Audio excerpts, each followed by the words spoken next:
Hello everyone, I am the Creep's Cabin.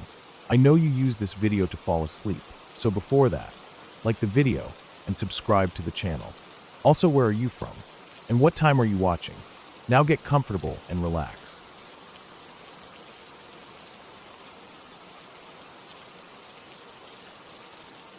It was the week before Christmas, and my final exam was finally over. I felt the kind of relief that settled into my bones, the weight of deadlines and late-night study sessions lifting, even if just for a little while. My friend and I got into my car, ready to head home, already talking about plans for the break, joking about how we'd somehow made it through another semester.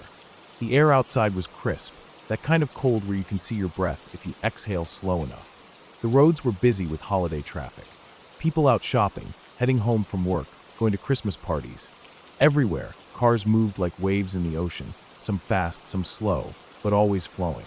I was driving southbound on a major road, the city lights reflecting off my windshield. Up ahead, a red light at a big intersection made me ease off the gas. I let the car slow down naturally, pressing the brake just enough to come to a smooth stop. I was in the right lane, the sidewalk just to my right, 6 cars in front of me lined up, waiting for the light to change. To my right was a side street, empty at the moment. Everything seemed routine, another normal drive in December. Then I heard it, tires screeching, that unmistakable sound of rubber burning against asphalt, desperate, frantic. A loud crash. Before I even fully processed it, I felt the impact. A sudden jolt from the rear right of my car, shoving me forward in my seatbelt. My friend braced himself. For half a second, everything was still. Then my heart slammed against my ribs, adrenaline kicking in. I took a deep breath, trying to calm the rush of emotions. My hands were steady, my mind racing. I put the car in park, turned on my hazard lights, and unbuckled my seatbelt. My friend was already reaching for his phone. The other driver was getting out of his car too. The air smelled like burnt rubber and something else, maybe hot metal, maybe just the cold mixing with engine heat. I stepped out, feeling the crispness of the night air against my face. The other driver was a man, maybe in his 40s, looking shaken but unhurt. We exchanged information, standing under the glow of the streetlights. The intersection was still busy, cars moving past us in both directions. I pulled out my phone to take pictures of the damage. My rear bumper was dented in, the right taillight cracked. His car had a crumpled front corner, the hood slightly bent. I walked around, getting different angles. I needed to get a picture of both cars with the street signs in the background to document exactly where it happened. I glanced up the road, checking for traffic. A few hundred meters away, headlights approached, but I had plenty of time. I stepped into the left southbound lane, angling my phone to get the shot. The camera clicked. Another shot. Then my friend called out, asking me to unlock the trunk so he could grab paper to write a witness statement. I turned and stepped back towards my car, moving into the right lane again. And then, a roar of an engine. Fast. Too fast. A car, speeding southbound, veering into the left lane. I turned my head just in time to see it blur past, missing me by what felt like inches. The air was ripped from my lungs. It felt like the ground had vanished beneath me for a second. If I hadn't moved when I did, if my friend hadn't asked me to open the trunk, I would have been standing exactly where that car tore through. I felt it rush past me, the force of its movement stirring the cold air. My stomach twisted, a sick feeling rising. The car disappeared down the road, never slowing, never stopping. I exhaled, realizing I had been holding my breath. My heart was hammering in my chest, my pulse so loud I could hear it. I forced myself to finish taking the pictures, my hands feeling a little less steady than before. My friend was looking at me, his face a mix of shock and something else, maybe realization, maybe fear. I didn't say anything. I just went through the motions, finishing what needed to be done, as if acting normal would make the feeling go away. 2 days later, we went paintballing. The air inside the lobby was warm, a sharp contrast to the cold outside. People were laughing, taking off their masks, wiping sweat from their foreheads. The smell of paint lingered in the air, mixed with the scent of compressed air from the markers. It was a good time, a distraction, something fun to do before the holidays. Between games, we were all in the lobby, masks off, our paintball guns on safety with barrel covers secured. That was the rule, safety on, cover on, no exceptions. I leaned against the wall, feeling the rough texture of it against my back. My friend walked up, asking if he could borrow money for more paint. I didn't even think about it. I shifted my weight, leaning slightly to the right, and pulled my wallet from my pocket. And then, a loud splat. I heard it before I saw it. A paintball, fired at full speed, smacking the wall exactly where my head had just been.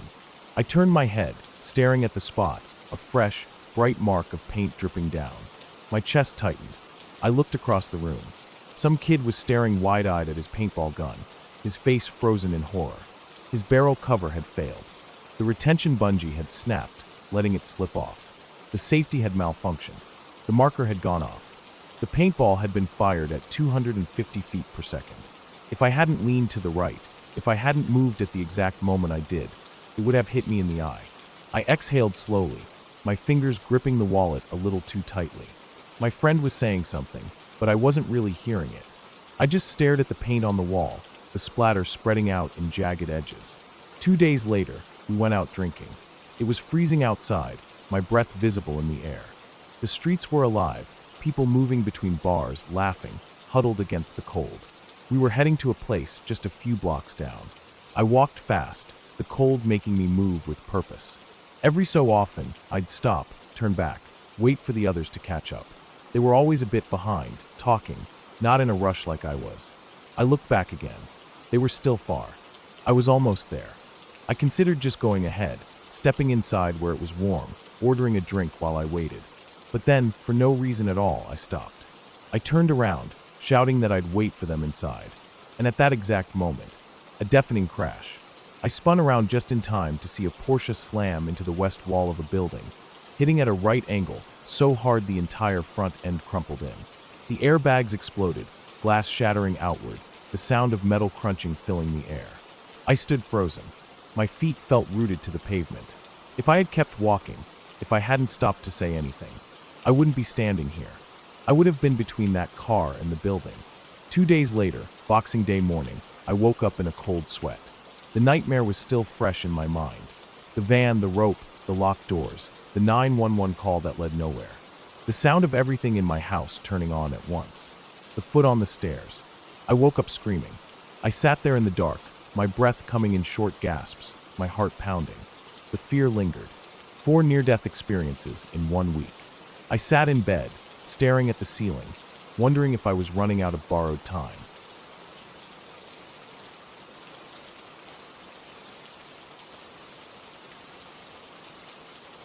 It had been a normal night, or at least it should have been. One of those evenings where the air is just crisp enough to remind you that summer is fading, but not cold enough yet to make you shiver. The streets were still alive with the buzz of people spilling out of bars and restaurants, voices blending together in a low hum of conversation and laughter. Neon signs flickered in windows, their reflections rippling across wet pavement from an earlier drizzle. It smelled like the usual city mix of cigarette smoke, fried food, and exhaust fumes, all clinging to the air like a second skin. She had been out with friends, nothing wild, just a couple of drinks to unwind after a long week. The bar was the kind of place that was popular but not rowdy, a mix of regulars and college kids, groups huddled around tables, and the occasional couple tucked into a corner. It was one of those spots where you felt safe, where you didn't have to keep checking over your shoulder or clutch your bag too tight. The kind of place where the worst thing that usually happened was someone getting a little too drunk and making an ass of themselves. She wasn't drunk when she left. Buzzed, maybe, but not in a way that dulled her senses. Just that comfortable, warm kind of tipsy where your limbs feel loose and the world seems a little funnier. She had stepped outside with a few friends, the night air hitting her with that slight shock of coolness after the heat of the bar. They lingered near the entrance, saying their goodbyes, making loose plans to meet up again, half-serious promises of text me when you get home, that most people forget as soon as they walk away. And then the fight broke out. It wasn't like in movies, where there's a slow build-up, raised voices escalating, people stepping in to hold someone back. No, this was sudden, ugly, violent in a way that didn't give anyone time to react. A man shouting, something about his girl, something about looking too long, too hard. The kind of stupid, testosterone-fueled rage that flares up out of nowhere. No one had even really noticed them before. They had been just 2 more faces in the crowd, blending into the usual background noise. And then one of them pulled a knife. It was fast. A flash of metal catching the streetlights, a quick lunge, the dull, sickening sound of a blade sinking into flesh. The other man staggered back, hands flying to his stomach, eyes wide with shock more than pain. And then the attacker was gone, bolting down the street before anyone had even processed what had happened. For a second, there was nothing, just silence. People frozen, caught in that split second of disbelief, of trying to make sense of what they had just seen. Then the screaming started. Someone swore loudly. Someone else gasped, hands flying to their mouth. A girl stumbled back against the brick wall, her face drained of color. A drink fell from someone's grip, the glass shattering on the pavement, and still the man stood there, swaying slightly, his hands pressed against his gut, dark liquid already seeping through his fingers. She didn't think. She just moved. Later, she wouldn't even remember making the decision. It was like something else took over, something automatic, drilled into her from those first aid courses she had taken but never expected to actually use. She dropped to her knees in front of him, hands already reaching, pressing down on the wound. Warm, wet, the smell of copper flooding her nose. The man groaned, his body sagging, and she barely heard someone shouting for an ambulance.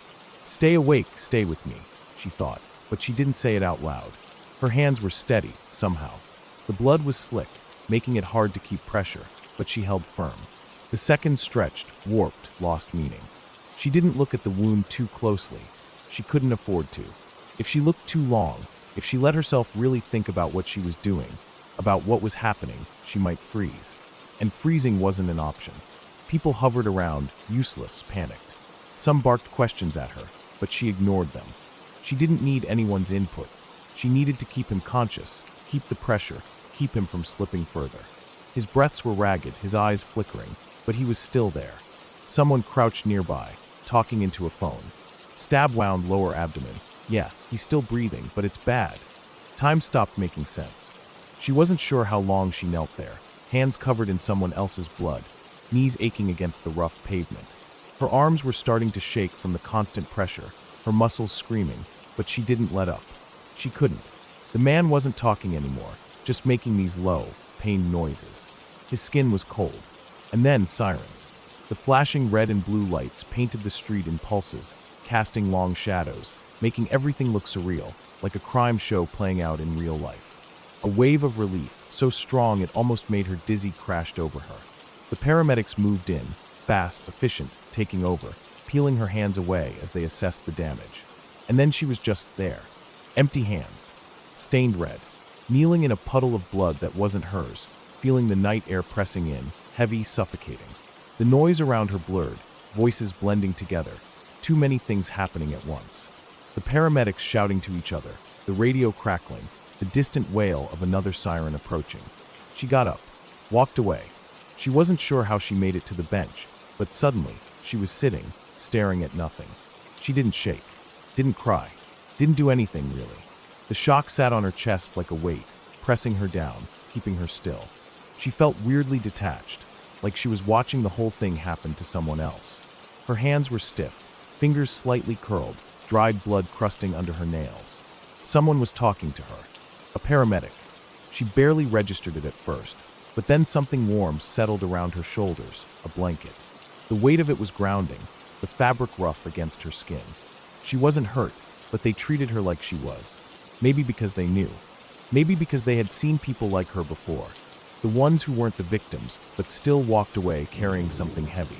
She stayed there for a while. Eventually, her friends found her. She hadn't even realized they were still there, hovering at a distance, unsure what to do. One of them touched her shoulder, hesitant, like she might break. The blanket shifted as she moved, finally looking at them, really seeing them for the first time since it all happened. They took her home. She scrubbed her hands raw in the sink, the water running red for longer than it should have. She lay in bed that night, staring at the ceiling, the sirens still echoing in her head. She didn't sleep. The next morning, she checked the news. The man had survived. Barely. She didn't know his name. Didn't know anything about him, really. Just that, for a moment, his life had been in her hands, and somehow, she had kept it there. And that was it. No grand revelations. No cinematic ending. Just a memory that would never quite fade.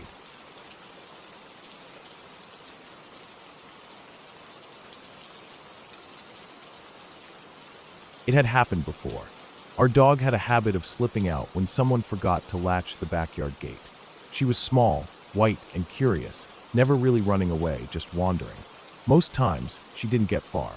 I knew the usual places, back alleys, trash bins, anywhere she could sniff around for interesting scents. I'd call her name, and the moment she saw me, she'd drop whatever she was doing and come trotting back, happy and unbothered. It was routine, almost. Annoying, but nothing that ever made me feel truly afraid. That day was different. I checked all the normal places first, walking up and down the alleys near our house, peering behind fences, whistling, calling her name. Nothing. I tried not to panic. Maybe she'd wandered a little farther this time. Maybe she was sniffing around a spot I hadn't thought to check yet. I walked another block, then another, then 2 more. Still nothing. By the time I hit the 6th block, I was starting to feel sick. She'd never gone this far before. I wanted to believe she was okay, that maybe someone had seen her and taken her in for the night, but something in my gut was telling me that wasn't the case. It wasn't logical, just a feeling, something cold and sharp and wrong. I kept going. The neighborhood had changed. The houses here were different, townhomes and rental properties, yards with high wooden fences that made it impossible to see inside. The air smelled damp, like wet wood and old garbage. The streets were quieter. I was just about ready to give up, to turn back and hope she found her own way home, when I caught movement behind a fence. Just a flicker of white barely there. Then a yip. My stomach dropped. I moved closer, pressing up against the fence, gripping the rough wood with shaking hands. I could just barely see through a gap in the boards. There she was, my dog, chained to a post in someone's backyard. Her fur was wet, matted with mud. She pulled at the chain, barking desperately, trying to get to me. I didn't think. I acted. I ran to the front door and rang the doorbell. No answer. I rang again. Loud voices inside. Someone shouting. Then footsteps. The door opened just a crack. A man peered out at me. Older. Tired looking. Suspicious. The door didn't open all the way. Just enough for him to see me. Just enough for me to see the narrow slice of dim light behind him. I told him I was there for my dog. That I was glad they'd found her. That I was thankful they'd gotten her off the street. His face didn't change. Then he said he didn't have a dog. I didn't understand at first. I thought maybe he hadn't heard me right. I told him again, pointed toward the backyard, said I could see her. Nothing. His expression didn't even shift. He just repeated himself. Said they didn't have a dog. Said I was wrong. The door started to close. I stopped it, my foot wedged between the frame, my hands shaking, my voice rising. I pointed again, toward the backyard, toward the barking that was growing more frantic by the second. I could hear the chain rattling as she pulled against it. I could see the way his eyes flicked in that direction. Something changed. His mouth twisted, like he was annoyed, like I had just made things more difficult for him. Then he stepped back, muttered something under his breath, and disappeared into the house. I ran back to the fence. My hands gripped the top, ready to climb over if I had to, ready to take her back myself. Then the patio door slid open. He stepped outside, moving slow, his face blank. She cowered away from him, pressing herself low to the ground. That wasn't like her. She wasn't afraid of people. She was friendly, almost too friendly sometimes. But now she was shaking, her tail tucked tight against her belly. He bent down, unhooked the chain. She bolted, straight to me, leaping into my arms so hard that I nearly fell back onto the pavement. I grabbed her, held her close, felt her whole body trembling. The man didn't say a word. He just turned, walked back inside, and shut the door behind him. I stood there for a long time, holding her, trying to make sense of what had just happened. Then I ran home. She never wandered far after that. Even when the gate was left open, she wouldn't leave. The one time she did, we found her sitting just outside the fence, waiting. I don't know what happened in that house. I don't know why they took her, why they chained her up, why they didn't try to return her even though her collar had our phone number on it. I don't know what would have happened if I hadn't gone looking for her, if I had given up and gone home, if I had waited for her to come back on her own like I always had before. But I do know this. I'll never forget the way she looked at him, and I'll never forget the way he looked at me.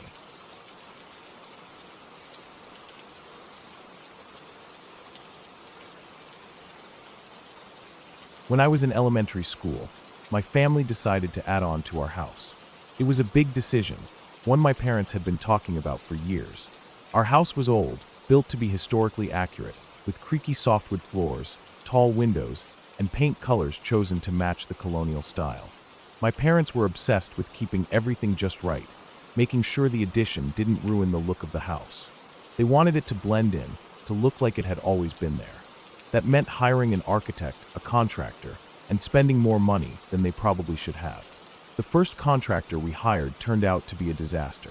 He was supposed to be in charge of everything, ordering materials, scheduling the workers, making sure things got done on time. But months passed, and barely anything changed. My parents kept paying him, but the work was slow, almost non-existent. They fought with him constantly, especially about the wood trim. My mom wanted it painted to match the rest of the house. He refused, saying we had spent good money on quality wood, and it was a waste to cover it up. They went back and forth for over a year. Meanwhile, the house stayed the same, unfinished, messy, full of half-done projects that made everything feel chaotic. Eventually, my parents fired him. They found a new contractor through their lawyer, a man from their church who seemed much more trustworthy. He had a crew of workers who also went to that same church, men who were supposed to be honest, hardworking, and reliable. From the very beginning, it felt different. These men actually showed up. They worked hard. They got things done. My parents were relieved. It was hot that summer, so hot the air felt thick, like you had to push through it just to walk outside. We lived in a humid part of the country, the kind of place where sweat sticks to your skin before you even leave the house. My mom always tried to be nice to the workers, making sure they had something to drink while they worked. She'd send me out with cups of lemonade or iced tea, making me carry a tray with dripping glasses, ice cubes clinking together as I walked. Most of the workers were friendly, always saying thank you, nodding, and going back to work. But one man stood out to me. His name was Kenny. Kenny was different. He wasn't like the others, who barely talked and just focused on their jobs. He actually noticed me. He smiled when he saw me coming. He asked me questions, small things that seemed normal at the time. How old was I? What grade was I in? What did I like to do for fun? I don't remember everything I told him, but I do remember that it felt nice to be noticed. Adults usually ignored kids unless they were in trouble, but Kenny seemed interested. Looking back, I realize how much time he spent talking to me, how he always seemed to be around when I was outside, how he never seemed to be doing as much work as the others. He was the gopher, the one sent to run errands or fetch tools, but somehow he always had time to chat. He always had something to say, something to joke about. I didn't think much of it then. I was just a kid. I wasn't afraid of him. Sometimes, my parents had to leave the house while the workers were there. I don't know where they went, probably running errands, going to meetings, doing things parents do. My brother and I were home alone on those days. He was older, in middle school, and spent most of his time in his room with the door shut. I didn't think much about being left alone with the workers outside. They were adults. They were safe. That's what I thought. Kenny never did anything. Not really. He never touched me. Never said anything that seemed wrong. But I remember the way he looked at me. The way his eyes stayed on me for just a little too long. The way he always seemed happy to see me, like he was waiting for me. I don't know when the addition was finally finished. After so many delays, so many arguments, it just became part of the house. My parents were happy. They had spent too much money, but at least it was done.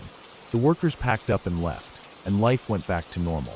Kenny was just someone I had met once, someone who had been around for a while, and then disappeared. Months passed. Then, one morning, my parents were reading the newspaper at breakfast. I was sitting at the table, eating cereal, not paying attention, but I remember my mom going quiet. My dad leaning forward, his expression changing. I didn't understand what was wrong until my mom said his name. Kenny. His picture was in the paper. He had been arrested. I didn't understand at first. My mom and dad were talking in low voices, too quiet for me to hear everything. But I caught some of the words. Pedophilia. Sex offender. I stopped eating. I didn't know what those words meant, not exactly, but I knew they were bad. I knew something was wrong. I asked what happened. My mom looked at me, then at my dad.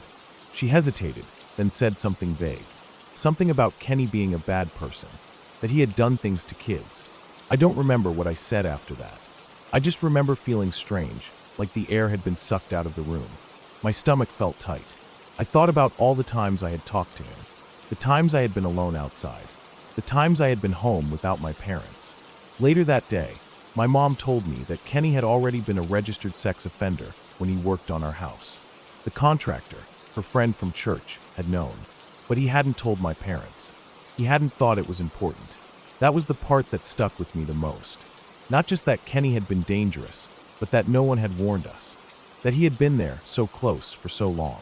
That my parents had trusted these men, had let them into our home, had left us alone with them. I don't know what would have happened if things had been different. If he had been braver. If I had been more naive. If he had found the right moment. I don't like thinking about it, but I do sometimes. Late at night, when I'm alone. I was lucky. I know that now. But the thought that lingers, the one that makes my skin crawl even after all these years, is that I wasn't the only one. Someone else wasn't as lucky.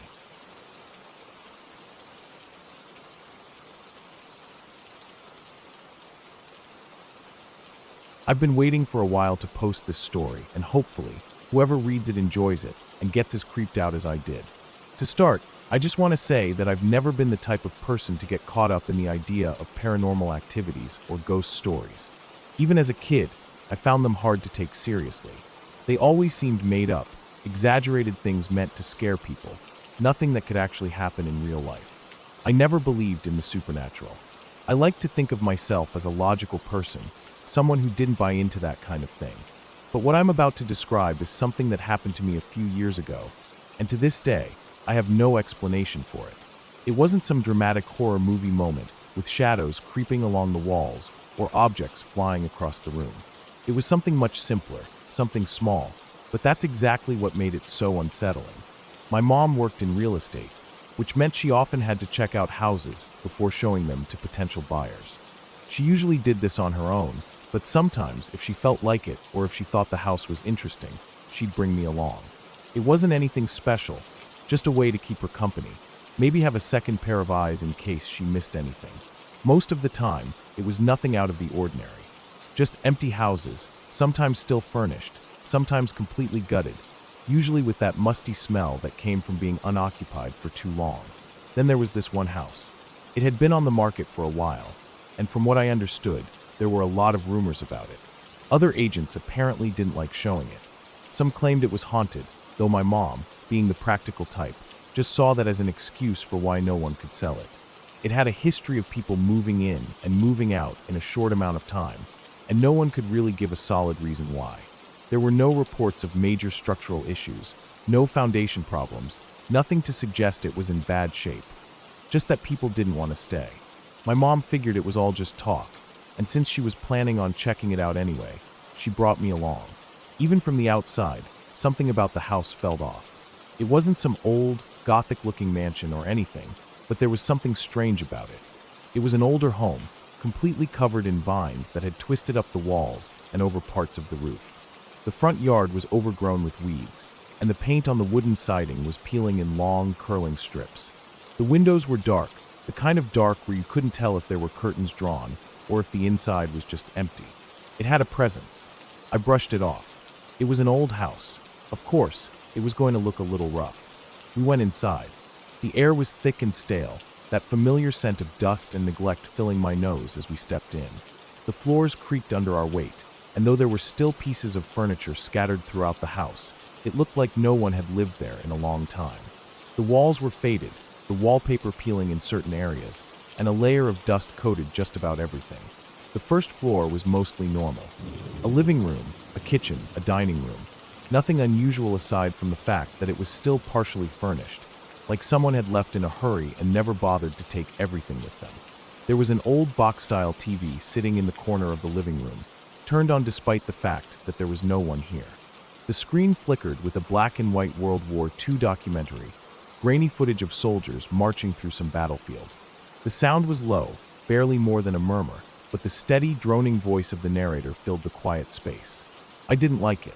Something about that old TV playing in an empty house made my skin crawl. It was like it shouldn't have been on, like it was a leftover piece of the past still running, refusing to shut off. But I didn't say anything. I just followed my mom as we moved upstairs. The second floor had a long hallway with several doors along its length. The first bedroom we entered was normal enough. Empty aside from a bed frame and a dresser, the floor thick with dust. The second room, though, was different. It was full of stuffed animals. Not toys. Real, taxidermy animals. There were deer, raccoons, birds, even a fox, lined up along the walls and on shelves. Some were posed as if they were frozen mid-movement. Others simply stood motionless with those glassy, lifeless eyes staring forward. It wasn't just a few pieces. This was an entire collection, a room dedicated to preserved animals. It felt wrong. I wasn't scared, exactly, but I didn't want to be in there longer than I had to. My mom seemed unbothered by it, just making notes about the condition of the room, while I kept my eyes on the floor, avoiding looking too closely at any of the animals. After that, we checked the last bedroom, which was nothing special, and then we started heading back toward the stairs. That's when it happened.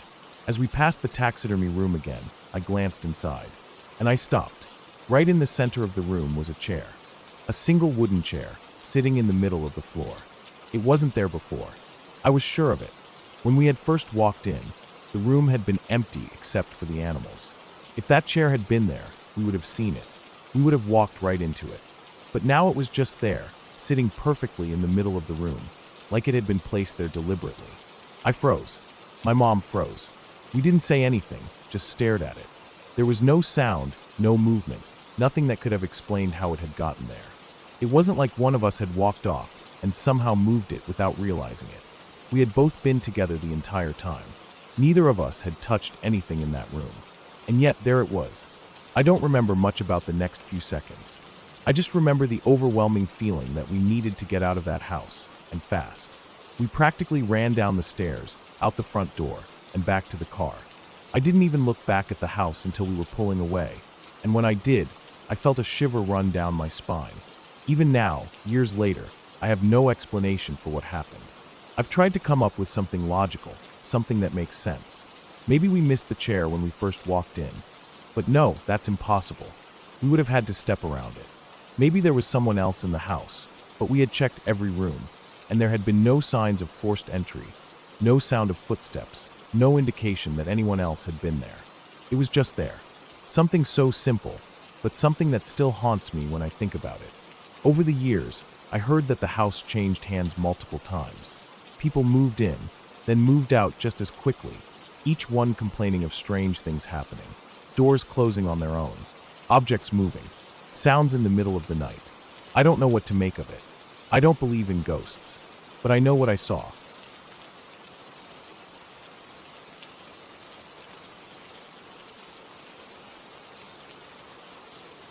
I remember it vividly, even though years have passed since that night. It was during my sophomore year in college when my two friends and I, driven by our passion for urban exploration, decided to investigate the rumors about an abandoned town nestled in the foothills near our campus.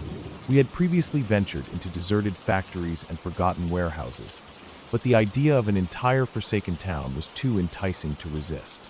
We meticulously prepared for the night. Dressed in black attire to blend into the shadows, we packed our backpacks with high-powered flashlights, extra batteries, water bottles, and a couple of energy bars. The clock neared 11:30 p.m. when we parked our car discreetly, a good distance away from our intended destination, to avoid drawing any unwanted attention. The air was crisp, and the only sounds were our footsteps crunching on the gravel and the occasional rustle of leaves in the gentle breeze. The journey began along a desolate, unlit road that seemed to stretch endlessly into the darkness. Our only guide was the faint outline of the hills against the starry sky. After what felt like an eternity, we arrived at a rusted gate, the entrance to the abandoned town. The entire area was encircled by a tall, imposing fence, with buildings barely discernible in the distance, shrouded in darkness. According to the information we had gathered, the way in was through a small hole cut into the fence on the hillside, opposite a red house. We scanned our surroundings until we spotted the faint silhouette of a red-painted structure. Assuming it to be our landmark, we began our ascent.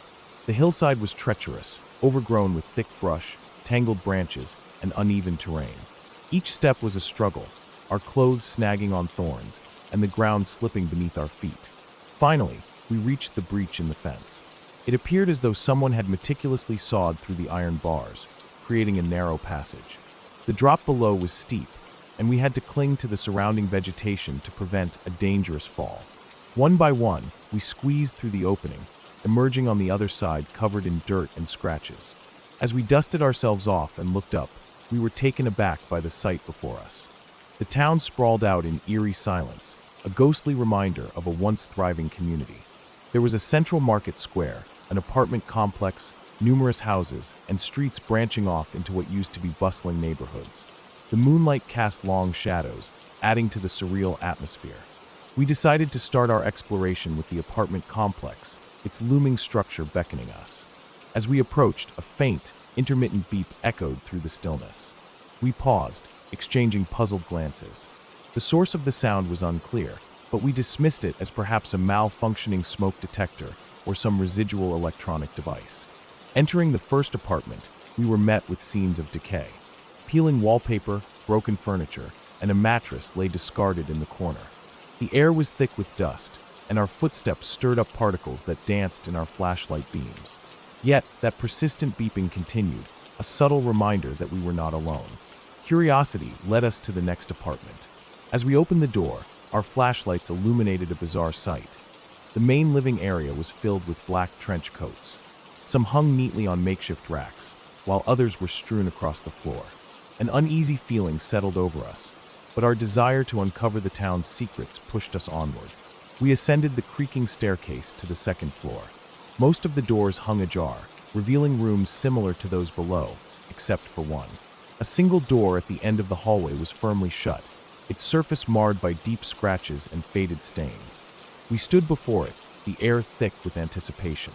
Despite our collective urge to open it, an unspoken agreement held us back. Some doors, once opened, cannot be closed. Leaving the apartment complex, we ventured further into the town. The beeping noises had multiplied, emanating from various directions, growing louder and more frequent as we moved. It was as if the town itself had a heartbeat, an irregular rhythm that set our nerves on edge. Our path led us to a dilapidated white house that stood apart from the others. Its facade was weathered, paint peeling like dead skin. In the front yard, shards of glass were meticulously arranged into square patterns, leading up to the entrance. This deliberate display sent a chill down my spine. It was a warning, a territorial marker that we were intruding where we didn't belong. As we debated our next move, a sudden beam of light pierced through the darkness from an upper window of the house, blinding us momentarily. Simultaneously, the beeping escalated into a rapid, urgent cacophony. Panic surged through us. Without a word, we turned and sprinted away from the house, our breaths ragged, hearts pounding. As we fled, lights from other buildings flickered to life, their beams sweeping across the streets like searchlights. Our shadows stretched and contorted, dancing on the cracked pavement. The sensation of being hunted gripped me, an invisible predator lurking just beyond the edges of the light. In our frantic escape, one of my friends stumbled, crashing to the ground. Time seemed to slow as he scrambled to his feet, fear etched across his face. We couldn't afford to stop. The exit was our sole focus. By some stroke of luck or instinct, we navigated the labyrinthine streets, the hole in the fence coming into view like a beacon of salvation. One by one, we squeezed through the narrow gap, the jagged edges tearing at our clothes and skin. The descent down the hill was a blur of slipping, sliding, and grasping for stability. Branches clawed at us, the earth crumbling beneath our hurried steps. Reaching the base of the hill, we didn't pause. The once quiet road now seemed endless as we raced toward our car. The beeping had faded, replaced by the deafening roar of blood in my ears. The car keys fumbled in trembling hands, but finally, the engine roared to life, and we sped away, leaving the haunted town in our rearview mirror. 3 months later, curiosity drew us back to the site. The imposing gate had been torn down, and the town lay in ruins, reduced to rubble and memories. Construction crews dotted the landscape, their machinery growling as they worked. We approached one of the workers, an older man with a weathered face, and inquired about the town's fate. He explained that the area had been a notorious hub for gang activity, a breeding ground for drugs, violence, and unspeakable acts. The city had finally intervened, deciding that the best course of action was to demolish the remnants and erase the dark chapter from its history. As I stood amidst the debris, I couldn't shake the feeling that we had narrowly escaped a fate we were never meant to encounter. The town's secrets were buried beneath the rubble, but the memory of that night remains etched in my mind, a haunting reminder of the dangers that lurk in the shadows of forgotten places.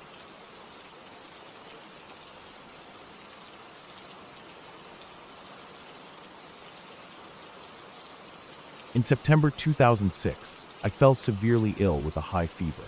Delirious and bedridden, I stubbornly refused to go to the hospital, convinced I could tough it out. My girlfriend at the time did her best to care for me, switching out DVDs to keep me entertained, changing the sheets when I sweat through them, and ensuring I stayed hydrated. After 2 grueling days, my fever finally broke. As I regained my senses, my girlfriend asked me, "Who's Donald Crisp?" She explained that during my feverish state, I had repeatedly called out his name, pleading he had to save her. When she inquired who he needed to save, I reportedly responded, "Butto is coming back home to die." The name Donald Crisp rang a faint bell. I vaguely recalled he was an actor from the 1930s, but couldn't pinpoint any of his films except some Lassie movies. The mention of Butto puzzled me even more. The only Butto I knew of was Benazir Bhutto, the former Prime Minister of Pakistan, but I had no particular interest in Pakistani politics. Life moved on, and I brushed off the incident as a bizarre side effect of my fever. In 2007, I experienced a vivid nightmare. I saw Indira Gandhi, the former Prime Minister of India, being assassinated. As chaos ensued, a man rushed toward me, exclaiming, "It will happen to her too. Sind is no place for learned women." It was Donald Crisp again. The scene shifted, and I found myself in a dimly lit lounge. Donald handed me an old newspaper with the headline, "Bhutto killed in Sikh states." The paper looked aged, with no visible date and a price of 5 cents. I woke up, unsettled, but dismissed it as a random dream. 3 days later, news broke that Benazir Bhutto had been assassinated in Rawalpindi, Pakistan.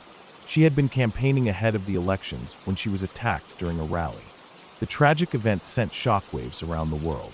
A week after her assassination, I was watching Turner Classic Movies, TCM, when Jezebel, a film from 1938, came on.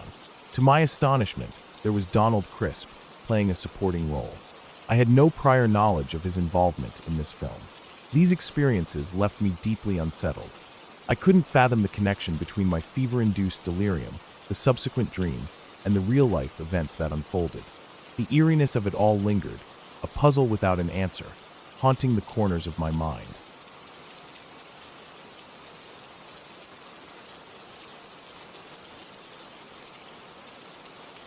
I moved into the apartment in Oslo in early autumn.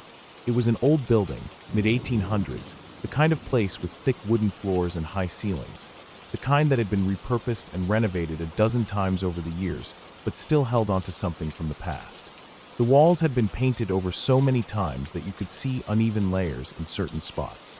The floors creaked even when no one was walking on them. The air inside always had this faint, stale scent, no matter how much we aired the place out. It wasn't mold or dust or anything obvious, just old. There were 3 of us living there, 2 girls and me. One of them, Lena, had been living there longest and was the one who had found the place. The other, Sarah, had moved in a few months before me. I had the biggest room, which had originally been the living room back when the apartment was part of a much larger unit. I remember thinking it was nice at first, spacious, with tall windows that let in a lot of light during the day. It felt like a good find, especially for the rent we were paying, which wasn't too bad considering the location. But something about the apartment was off. At first, it was small things. The way certain areas of the place never felt warm, even when the heating was on full blast. The way doors would sometimes shift slightly, just enough to make a noise, like they had been nudged. The way the lights would dim, not flicker, just soften for a second before returning to normal. One room in particular gave me a bad feeling from the moment I moved in. It was supposed to be a spare room, but none of us used it. It was just wrong. The first time I went in there, I felt it instantly. It was cold, much colder than the rest of the apartment. Not just a slight draft, but a deep cold, the kind that settles in your bones. I stood there for a moment, trying to shake the feeling, but this strange unease crept up on me. Thoughts of children crying popped into my head, totally unprompted. I wasn't even thinking about anything related to that, but there it was, clear as day. It wasn't like hearing voices or anything, just this weird, involuntary association. A sudden, strong impression of something sad, something desperate. I backed out of the room quickly and didn't go back in unless I had to. Even then, I kept the door open and never stayed long. My own room, the old living room, was fine at first. Like I said, it was big, had nice windows, and didn't feel too strange. But then one morning, everything changed. I woke up to the sound of something growling in my room. A deep, guttural snarl, low and angry, like a big cat or a dog. My mind wasn't fully awake yet, but I knew immediately that something was wrong. My entire body was locked in place. I could not move. I could not even twitch a finger. I was lying there, wide awake, eyes darting around, but I could not see anything. The sound was close. Not at the foot of my bed, not outside the room. Asterisk and asterisk the room, near me. It came in short, heavy bursts, like whatever was making it was breathing hard. I tried to move. Nothing. I tried to turn my head, to make a noise, anything. Nothing. My chest felt tight, like something was pressing down on it, but I couldn't see anything there. I could still breathe, but I could not sit up, could not lift my arms. Panic started to set in. I don't know how long it lasted. Maybe 30 seconds. Maybe a full minute. But then, just as suddenly as it had started, the growling stopped. My body was free again. I sat up so fast I nearly made myself dizzy, gasping, my heart pounding. I scrambled to turn on the light. Nothing. The room was empty. I sat there for a long time listening. The apartment was completely silent. No footsteps from my roommates, no pipes creaking, no wind outside. Just stillness. I didn't go back to sleep. I couldn't. The next day, I tried to brush it off as a nightmare. Maybe sleep paralysis. I'd heard about that before, though I'd never experienced it myself. It seemed like the only explanation that made sense, so I forced myself to believe it. But deep down, I knew it wasn't just that. The sound had been real. It had weight to it, depth. And I had been awake. Fully, completely awake. Things got worse after that. The apartment's strange atmosphere, which I had been able to ignore before, became impossible to push aside. I started feeling uneasy at night, like I was being watched. I kept my door shut, but it didn't make a difference. I'd wake up feeling tense, like my body knew something was wrong before my brain could catch up. Then the cat died. One of my roommates, Sarah, had a young cat. Healthy, playful, just over a year old. We were all hanging out one evening when we heard it start making these horrible sounds from the bathroom. Not meowing, not hissing, something else. Choking, almost. Gasping. We ran in and found it lying on its side on the floor, tongue out, barely breathing. It was twitching slightly, its whole body rigid. We tried to help, but there was nothing we could do. It just kept making these awful, strained noises for nearly 10 minutes before it finally stopped moving. Just like that. Gone. We sat there in shock. There was no reason for it. No illness, no accident. 1 second it was fine, the next it was dying right in front of us. After that, I was done. I packed my things and moved out as soon as I could. I didn't care about breaking the lease. I didn't care about anything except getting out of that place. My roommates didn't argue. I think they understood. I don't believe in ghosts. I don't believe in haunted houses. I never have. But that apartment, that place wasn't right. I don't know what was wrong with it, and I don't want to know. I just know I never want to go back.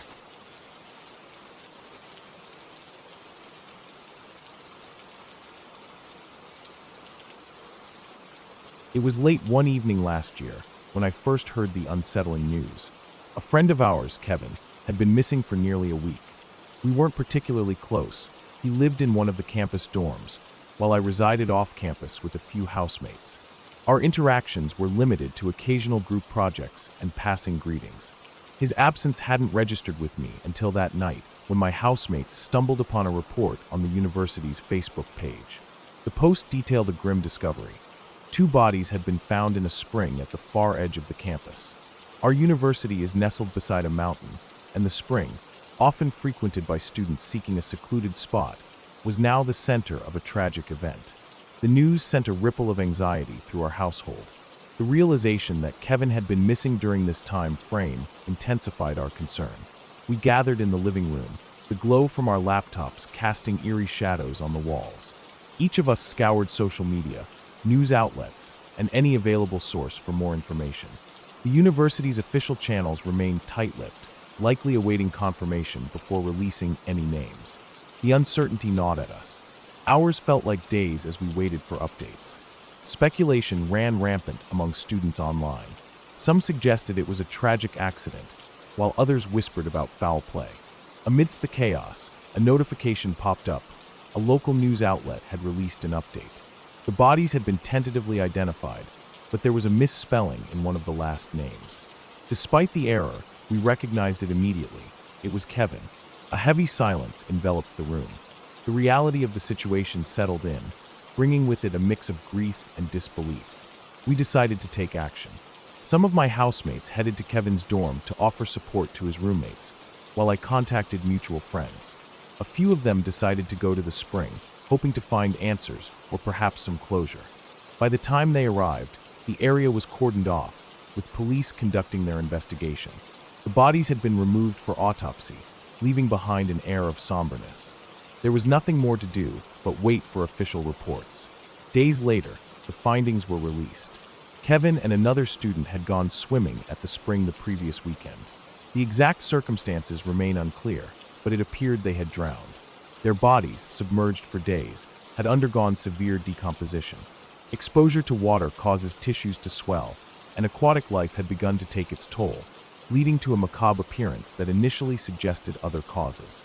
The authorities ruled out foul play, attributing the incident to a tragic misadventure. The university community mourned the loss. Vigils were held, and counseling services were offered to help students cope. While I hadn't been close to Kevin, his untimely death served as a stark reminder of life's fragility. The once popular spring became a place of caution, its allure overshadowed by the memory of what had transpired. In the weeks that followed, safety measures were implemented around campus. Warning signs were erected near the spring, and students were advised against venturing into secluded areas alone. The incident sparked discussions about mental health, safety, and the importance of looking out for one another. Kevin's memory lived on through these conversations. His passing, though tragic, brought the community closer, fostering a culture of awareness and care. As time went on, the initial shock waned, but the lessons learned remained ingrained in our collective consciousness. Life resumed its pace, but with a renewed sense of vigilance. The university, once a bubble of youthful invincibility, now bore the scars of reality.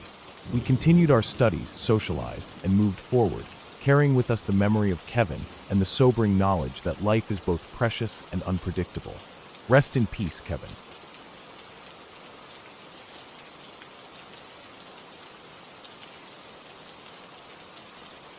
We were living with my grandparents at the time.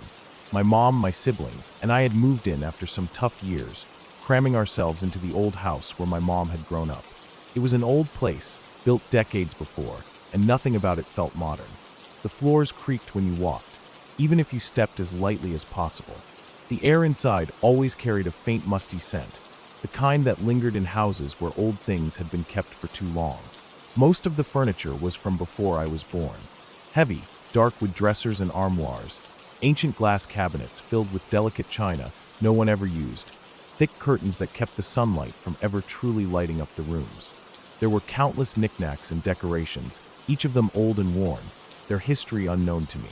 But the worst thing in that house, without a doubt, was the doll lamp. It stood in my aunt's old bedroom, right on the nightstand next to her bed. A Victorian-style porcelain doll, about 2 feet tall, with painted blue eyes and an eerie little smile. The kind of doll you'd expect to see in some dusty antique store, except this one had been turned into a lamp. Its stiff plastic arm had been wired to control the light, so to turn it on, you had to grab its cold, lifeless hand and raise it up. That was the only way the lamp worked, lifting and lowering the doll's arm like some kind of sick little ritual. I hated looking at it. It had been there for as long as I could remember, staring out from that room with its dead eyes, its frozen little smirk that never changed. The nightstand faced the doorway directly, so every time you stepped into the room, the doll was the first thing to greet you. That was the worst part. No matter how many times I told myself it was just an object, my brain still saw it as something watching me. I avoided that room as much as possible, but one day, I had no choice. It was mid-afternoon, and I was home alone. My grandparents had gone out for the day, and my mom was at work. My siblings were at school, and I had the house to myself. I didn't like being alone in that house. It was too quiet, too still. But I told myself it was fine. Then I remembered the blanket. There was an old, soft blanket in my aunt's closet that I wanted. It was one of those thick, heavy ones that made you feel safe when you wrapped yourself in it. I had been using a different one in my own room, but it wasn't the same. I wanted that specific blanket, and unfortunately, it was in the one room I hated most. I stood in the hallway for a long time, staring at the slightly open door. I told myself it was fine. The sun was out. I wouldn't need to turn on the lamp. The closet was right next to the doorway, so I wouldn't even have to go far into the room. I'd grab the blanket and leave. Simple. I took a breath and stepped inside. I kept my eyes on the floor. I knew exactly where to go. One step, then another, and I turned my back toward the doll as quickly as possible. I didn't want to see it. I didn't even want to think about it. I grabbed the closet handle and pulled it open. The familiar scent of old fabric and wood filled my nose. I reached down for the blanket, fingers brushing against the thick material, ready to pull it out. And then something changed. The room felt different, brighter. The hairs on the back of my neck prickled as a cold, electric sensation crawled down my spine. For a second, I told myself it was nothing, that my mind was playing tricks on me. But then I saw it, light creeping along the edges of the closet door, spilling across the floor. The lamp was on. The doll lamp was on. My stomach twisted into a cold knot. I didn't move. I couldn't move. I just stood there, my hands gripping the blanket, my breath frozen in my chest. I didn't want to turn around, but I had to. Slowly, I turned my head, lifting my gaze just enough to see past the closet door. My heart pounded so hard I could hear it in my ears. The doll's hand was raised, pointed directly at me. I felt a pressure in my chest, something primal, something screaming at me to run. Every part of my body begged me to bolt out of that room, but my legs felt like they weren't working. I was stuck, trapped in place, staring at the doll that was now, somehow, acknowledging me. I don't know how long I stood there. Seconds, minutes. It felt like forever. Then all at once, my body broke free from whatever spell had held it. I stumbled back, heart racing, and bolted out of the room. I didn't look back. I ran down the hallway, across the living room, and into the kitchen, where I pressed myself against the farthest wall, gasping for air. I could still see the light from the bedroom spilling into the hallway. I couldn't explain it. I knew logically that I had been alone in the house. There was no one else there, no one who could have lifted that doll's arm. But the lamp had turned on. The doll had raised its hand, and it had been pointing directly at me. I stayed in the kitchen, heart pounding, waiting for someone, anyone, to come home. When my grandparents finally returned, I didn't say anything. I didn't tell my mom when she got back from work. I didn't even go near that part of the house for the rest of the night.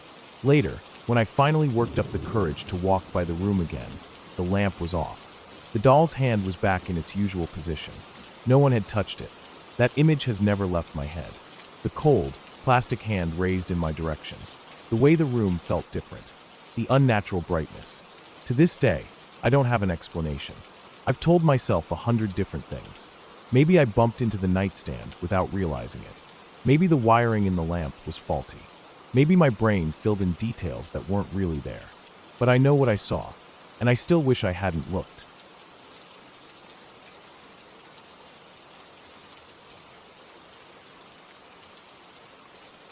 We had been planning the trip for months. My wife and I don't take many vacations. Life keeps us busy, and when we do get time off, we usually just stay home and relax. But when our friends invited us to spend a few days at their beach house, we figured it would be a nice break. They'd bought the place a few years back, and were always telling us how peaceful it was. The kind of spot where you could sit out on the deck with a drink and listen to the waves all night.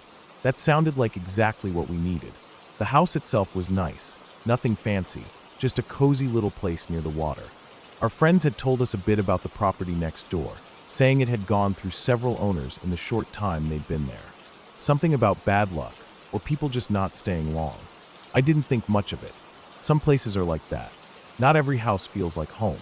We got there late in the afternoon, just in time to watch the sun start sinking over the water. The sky turned that deep orange-red color, the kind that makes you stop and just take it in for a minute. It was nice, peaceful, exactly what I'd been hoping for. We brought our bags inside, settled in, and spent the evening just unwinding. The first few hours were perfect. We cooked a simple dinner, had a couple of drinks, and sat on the deck listening to the water. The wind was gentle, the air smelled like salt and damp wood, and the only sounds were the distant crash of waves and the occasional creak of the house settling. For the first time in a long time, I felt relaxed. It wasn't until we started getting ready for bed that things got off. I was in the bedroom, setting my phone on the nightstand, when I caught a strange smell. Faint at first, just a hint of something in the air. Gas. My first thought was that it was coming from outside. Maybe one of the neighbors was grilling. But as I moved through the house, the smell got stronger. By the time I reached the kitchen, it was undeniable. The smell of gas was thick, hanging in the air like an invisible fog. I checked the stove first. The burners were off. I bent down and sniffed near the oven, but there was nothing there. Then I remembered, the house had a gas water heater. Maybe the pilot light had gone out. That seemed like the most logical explanation. I grabbed a flashlight and went outside to check. The second I stepped out the door, I felt it. A strange, creeping sensation. Not fear, exactly, but a kind of unease like I wasn't supposed to be out there. The night was silent. Too silent. No wind, no waves, just a stillness that made my skin prickle. I shook it off and kept moving. The shut-off valve was behind the house, near the property line where a short wooden fence separated this place from the one next door. As I walked toward it, I couldn't shake the feeling that something was off. The air was colder than it had been just minutes ago, and every step I took felt heavier, like I was pushing against something unseen. I reached the shut-off valve and crouched down to inspect it. Sure enough, the pilot light was out. That explained the smell. I reached for the valve to turn off the gas, but before I could touch it, I heard something. A voice. It came from somewhere behind me, close enough that I could feel the sound more than hear it. "What are you doing?" It was so clear, so real, that I didn't even think. I just answered, shutting off the gas. The second the words left my mouth, I froze. The realization hit me all at once. I was alone out there. My wife was inside. There was no one else around. Slowly, I turned my head, scanning the darkness. The flashlight beam cut through the night, illuminating the fence, the patchy grass, the sand beyond it. Nothing. No movement. No sound. I felt the hairs on my arms stand up. For a long moment, I didn't move. I just stood there, breathing, listening. The silence felt wrong, pressing in from all sides, swallowing every sound except for the pounding of my own heart. Then, from somewhere beyond the fence, there was a soft rustling, like footsteps moving through dry grass. My throat went dry. The air felt thick, heavy. The smell of gas was still in my nose, clinging to the back of my throat. I turned off the gas as fast as I could, my hands unsteady, and then I stood up and backed away from the fence. My eyes scanned the darkness, searching for any sign of movement, but there was nothing. The night was empty. I didn't run. Not yet. But I moved quickly, walking back toward the house with every nerve in my body on edge. The second I stepped inside, I locked the door behind me. My wife was still in the bathroom, brushing her teeth, completely unaware of what had just happened. I didn't tell her right away. I just stood there in the kitchen, trying to slow my breathing, trying to make sense of what I'd just experienced. The voice had been so real. Too real. My mind raced through possibilities. A neighbor? Someone messing with me? But there had been no one there. Finally, I walked to the bathroom door and knocked lightly. "We're leaving," I said. She turned to look at me, confused. "What? Why?" I hesitated. "I don't feel right about this place. Let's go." She saw the look on my face and didn't argue. Within minutes, we were packed and in the car, pulling out of the driveway. As we drove away, I glanced in the rearview mirror. The house stood there, dark and silent, just as we'd left it. Nothing looked out of place. But I couldn't shake the feeling that something had been watching. We didn't stop driving until we were miles away, pulling into an all-night diner off the highway just to get out of the car for a while. Sitting there under the fluorescent lights, drinking bad coffee, I finally told my wife what had happened. Neither of us knew what to make of it. A few days later, we told our friends. The second we mentioned the voice, their expressions changed. They looked unsettled. And when we told them about the gas, they went pale. That's when they told us. The last owner of that house had taken his own life. Just 3 weeks before, by gassing himself inside. I didn't say anything. I didn't know what to say. I don't believe in ghosts. I never have. But I also can't explain what happened that night. I know what I heard. I know how it felt. And to this day, I can't tell this story without getting chills. Maybe it was just my imagination. Maybe it was a trick of the wind, or some sound from the house next door carrying over the fence. Maybe. But if that were true, then why, when I think back to that night, do I still feel that same thick, heavy silence pressing in around me? Why do I still hear that voice, clear as day, as if it were standing right beside me? What are you doing? And why, even now, do I still feel like I answered something that wasn't really there?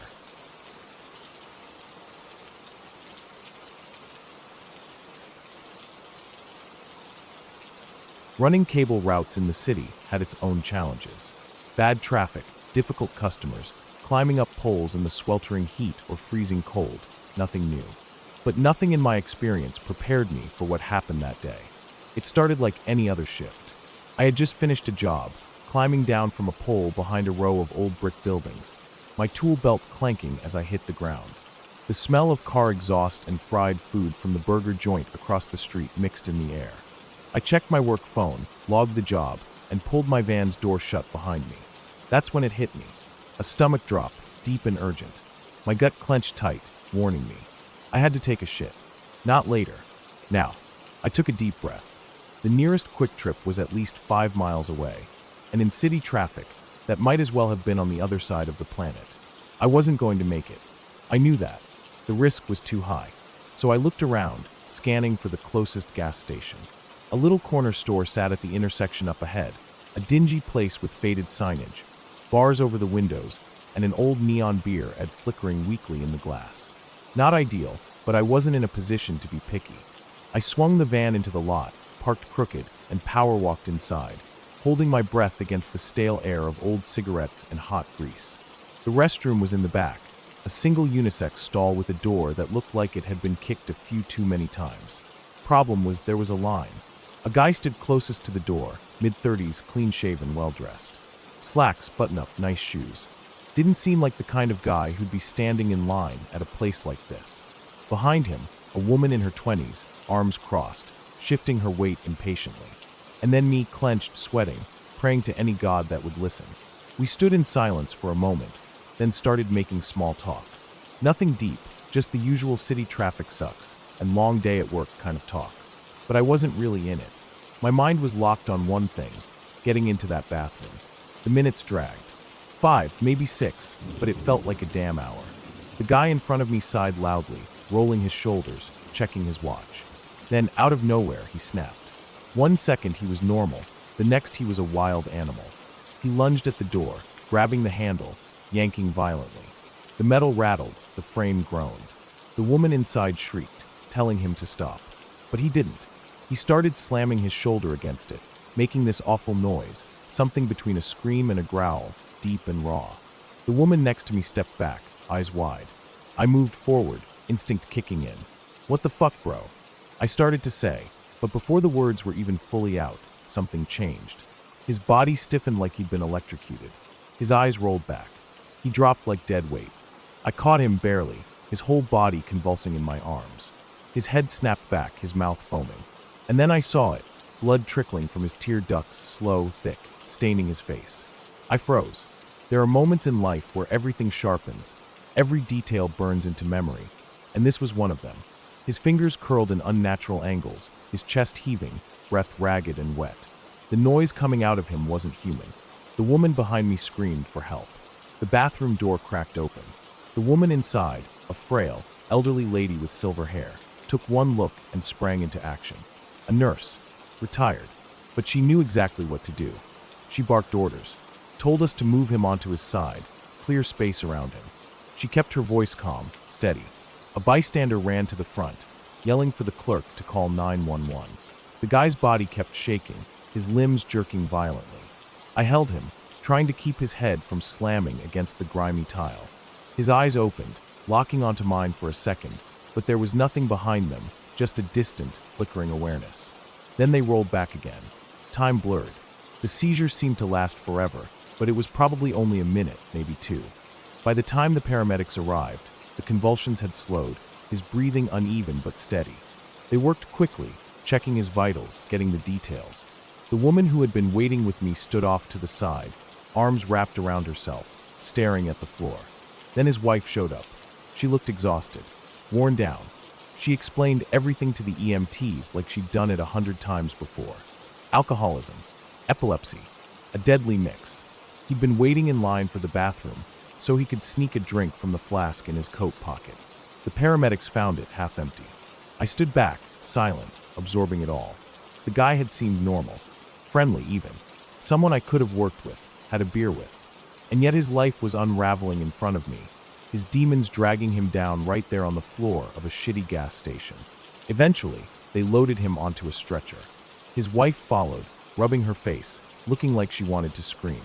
The whole store was quiet now. The bystanders had drifted back to their business, the moment already fading into the background noise of city life. The woman next to me, the one who had been waiting in line, let out a shaky breath. I turned to her, motioned toward the open restroom. Her face twisted. "No way," she muttered, backing away. I couldn't blame her. But me? I had come too far. I stepped into that bathroom, locked the door, and dropped what might have been the most satisfying shit of my entire life. The place was disgusting. The walls were stained, the floor sticky. A foul mix of old piss and cheap air freshener clung to the air. But I didn't care. I sat there, head in my hands, taking deep, slow breaths. The whole event replayed in my mind. The guy's convulsions, the blood in his eyes, the sound he made as he hit the ground. Seizures scared the absolute piss out of me. Always had. Something about seeing a body completely out of control, fighting itself, was deeply disturbing. And this guy had been fine 5 minutes before. That was the worst part. I finished up, washed my hands in the rust-stained sink, and stepped back into the store. The woman was gone. The gas station clerk was sweeping near the drink coolers like nothing had happened. Life had already moved on. I got back in my van, sat there for a while, staring at the dashboard, letting the adrenaline settle. Sometimes I wondered about fate, about how small things, like a bad stomach, could put me in the wrong place at the right time.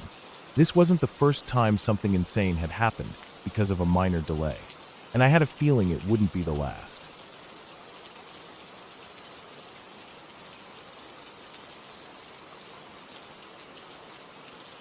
It was late afternoon, the kind of time when the sun sat low enough to cast long shadows, but still bright enough that headlights weren't needed. The sky was a dull blue, streaked with thin clouds, and the air felt thick with heat that hadn't quite let up despite the hour. I was driving alone, heading to a friend's house, taking a familiar route through the industrial part of South Tucson. This stretch of road had always felt empty, like a place the world forgot about when the workday ended. The buildings were mostly squat warehouses with faded signs, some of them metal shops or auto repair places, others just abandoned shells with windows boarded up or shattered. Fences wrapped around most of the lots, some with rusted barbed wire curled along the tops.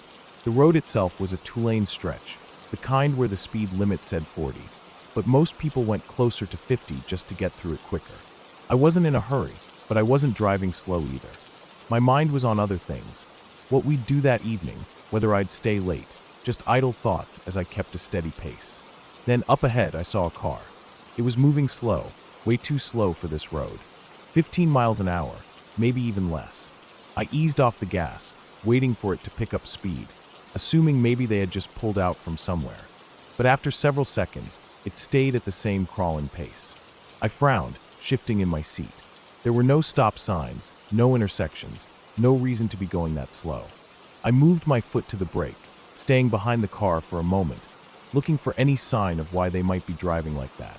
The vehicle itself was an older sedan, something plain and unremarkable, but the way it moved felt off. Not like someone lost. Not like someone being careful. It felt intentional. I looked ahead. The opposite lane was empty for as far as I could see. I flicked on my turn signal, checked once more, and moved over. As soon as I pulled into the opposite lane, the car surged forward. It happened so fast that for a second, my brain couldn't process it. One moment, I was passing a slow-moving vehicle. The next, it was accelerating with me, matching my speed. I glanced over. The driver's face wasn't clear, just the outline of a figure gripping the wheel tightly. But the posture was rigid, aggressive. I pushed the gas a little more, hoping to clear the car before any oncoming traffic appeared in the distance, but the other driver did the same. My heart rate jumped, a dull thudding in my ears as my hands tightened on the wheel. What the hell was this guy doing? The road ahead was still empty, but I knew I couldn't stay in the opposite lane forever. I checked my mirror, considering dropping back behind him, but before I could make that decision, he swerved. Right into me, metal on metal. The impact sent a shock through my entire body, rattling my teeth, jerking the wheel in my hands. My tires screeched against the asphalt, and the car lurched sideways. I fought it, yanking the wheel to stay on the road, but he hit me again, harder this time, forcing me toward the shoulder. Panic hit like a punch to the gut. I could see it playing out in my head before it even happened. Losing control, the car flipping, rolling, the frame crunching in around me. I slammed the brakes. The tires skidded. The wheel jerked in my grip. Gravel spat out from beneath me as the car hit the shoulder, bouncing once before lurching to a stop. For a moment, there was nothing but the sound of my own breathing, heavy and fast, my pulse slamming against the inside of my skull. The other car stopped too, not speeding off, not making a quick getaway. He was getting out. I saw the door swing open, saw the driver step onto the pavement. Even from where I sat, I could see the tension in his movements. He wasn't just coming over to check if I was okay. His posture was tight, his stride quick, full of intent. I didn't move. My fingers were clenched around the wheel so tightly they ached, my body locked in place. Then I saw them. 2 men, standing 10 feet from my car. They weren't approaching. They weren't reacting. They were just there. One was pale, red-haired. The other Asian. They didn't fit. Everything about them, about their presence, their stillness, felt completely out of place in this part of town, on a Sunday, when the streets were usually deserted. The driver saw them too. I watched it happen in real time. He was mid-stride, his hands balled into fists at his sides, his face twisted in whatever anger had driven him to force my car off the road. Then his eyes flicked to them. He stopped. I couldn't hear anything, but I saw his breathing change. His shoulders rose, then dropped. His hands unclenched. His jaw shifted. Then, without a word, he turned, walked back to his car, got in, and drove away. For a few long seconds, I just sat there, gripping the wheel, my knuckles white. My breath was still coming in short, uneven gasps. My mind struggled to catch up with what had just happened. I turned my head, finally looking at the 2 men more directly. They didn't look at me. They didn't say anything. They just stood there. I swallowed, feeling a sudden, urgent need to get out of there, to put as much distance between myself and that moment as possible. I turned the key. The engine sputtered but caught. My tires crunched over gravel as I eased back onto the road, glancing once in the mirror. The 2 men were still standing there, unmoving, watching. I didn't stop. I didn't try to figure out who they were, why they were there, or what would have happened if they hadn't been. I just drove, all the way to my friend's house. My hands stayed tight on the wheel, my mind racing. I replayed it over and over. The slow-moving car, the sudden acceleration, the impact, the way he came at me, full of rage. And then those 2 men, the way they just appeared. I wasn't religious. Still wasn't. But some things didn't make sense, no matter how much I tried to explain them away. All I knew was that I'd been seconds away from something bad, something I didn't want to think too hard about. And then, just like that, it hadn't happened. I never saw those 2 men again.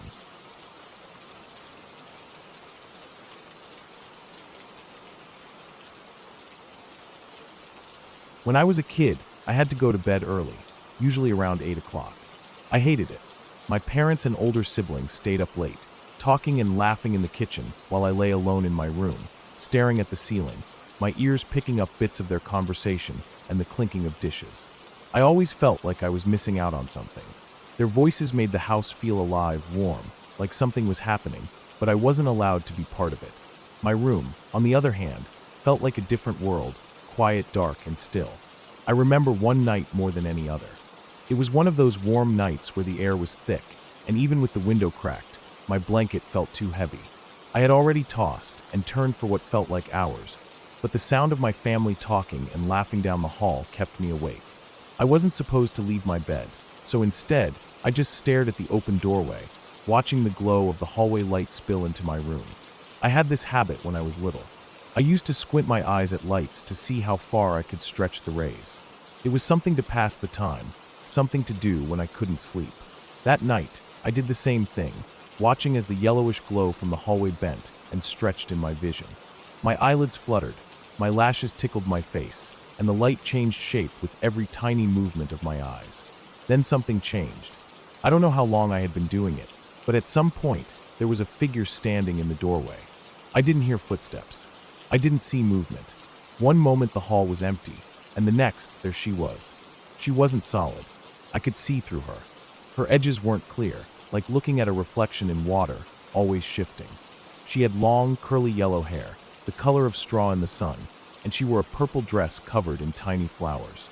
She was old, wrinkled, thin, almost delicate looking, but her face was wrong. She smiled at me. Not a normal smile. Not a polite, gentle one. It stretched too far, wider than any smile should be, stretching across half her face. Her teeth were visible, too many of them, all lined up in a row. Her lips were thin, cracked, and pale. Her eyes were locked on me, unblinking. She didn't move. She just stood there, grinning. I wanted to scream, but nothing came out. My body was frozen, my lungs felt empty, and no matter how hard I tried, my voice was stuck somewhere deep inside me. My heart pounded so hard it hurt. My stomach twisted, my fingers tingled, and my arms felt too heavy to lift. The only thing I could do was pull the blanket over my head. I squeezed my eyes shut so tight they burned. I lay completely still, my hands gripping the blanket, my body shaking. I tried to convince myself it wasn't real. Maybe it was just the light playing tricks on my eyes. Maybe I was already half asleep, dreaming with my eyes open. But I knew it wasn't a dream. I could still hear my family in the kitchen, their voices unchanged, their laughter distant but normal. The world outside my room hadn't changed. It was only my room, only me, trapped with whatever was standing in the doorway. I don't remember falling asleep. I only remember lying there, terrified, every muscle in my body locked in place. At some point, my body must have given up. Exhaustion won. My fear was swallowed by sleep. The next morning, the sun was shining through my window. The hallway was empty. Everything looked normal. But my chest felt tight, like something heavy had been pressing on it all night. I didn't tell my parents. I don't know why. Maybe because I knew they wouldn't believe me. Maybe because I was scared that saying it out loud would somehow make it real again. But I did tell my sister. I asked her if we had a visitor the night before. I don't remember my exact words, but it was something like, "Did an old white lady visit us last night?" She looked at me, confused. "No. Why?" I told her what I saw. She didn't seem scared. She didn't even seem surprised. She just said, "It was probably your guardian angel." I don't remember what I said to that, but even then, I knew that wasn't right. That wasn't how an angel was supposed to look. That wasn't how an angel was supposed to make you feel. Years later, in high school, I heard a story that made my stomach twist. One of my classmates was talking about something weird that happened to him. He was closing his garage door late one night when he saw someone standing in his backyard. A teenage boy. The boy wasn't moving. He was just standing there, watching. But his face wasn't right. His smile was too big, too wide. My classmate didn't stop to get a better look. He bolted into the house, slammed the door, and locked it. I didn't tell him what I saw when I was a kid. I didn't say anything at all. But I knew. It wasn't an angel.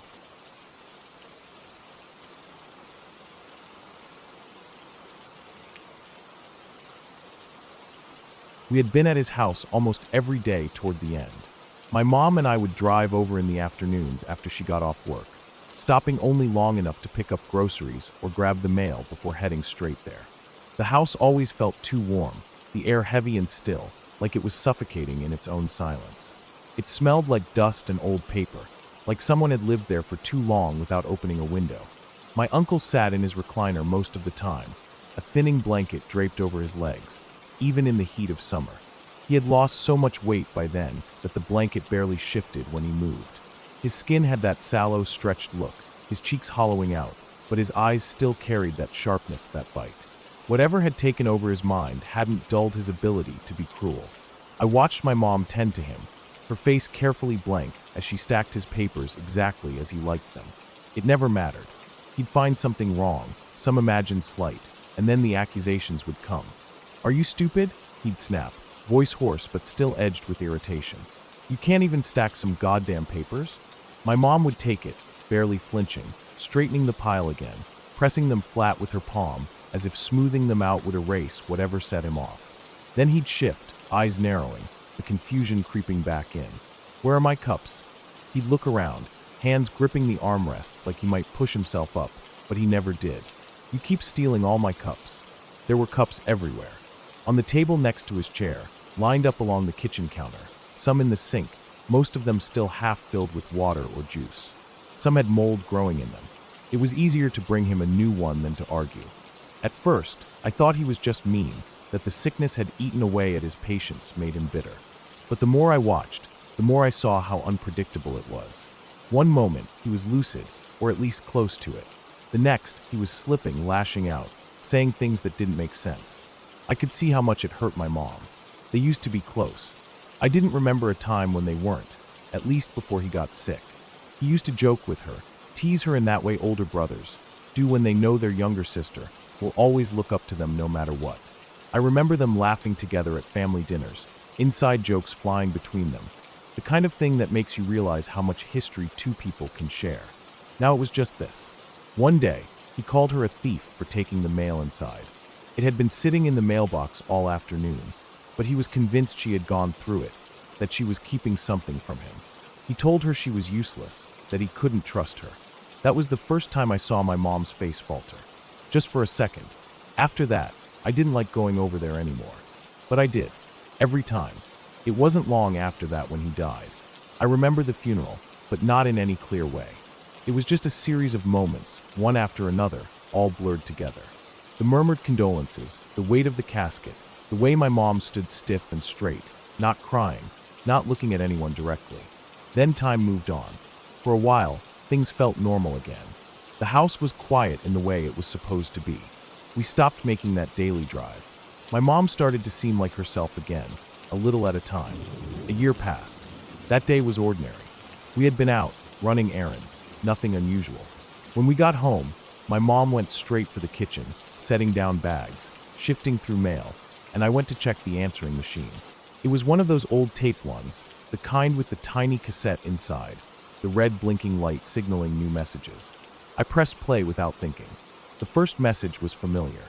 My uncle's voice crackled through the speaker, raspy and irritated. "Hey, it's me. You need to come over. I don't know what's going on with this damn insurance paperwork, and I need you to fix it." I froze. It was one of those messages he had left before, back when he was still alive. Not unusual to hear his voice. We had never erased the old messages. But something about it made my stomach twist. The second message started. It was him again. I shouldn't have said that earlier. His voice was different this time. Not angry, not confused, just tired. There was a long pause, like he was searching for words. Then the message ended. I stared at the machine. My mom had stopped moving, standing completely still, one hand hovering over the counter. I played it again. The first message, one we had heard before. The second, we hadn't. The machine time-stamped every call, but this one had no date. It was just there, as if it had always been there, waiting to be heard. My mom sat down heavily at the table, hands gripping the edge, eyes fixed on the machine. She didn't say anything. I wanted to find some logical explanation. Maybe the tape had glitched. Maybe the old messages had shuffled out of order. Maybe. But none of it made sense. A year had passed. A whole year. And yet, there he was apologizing, as if the time between had never existed. I pressed play again. And again. The message never changed.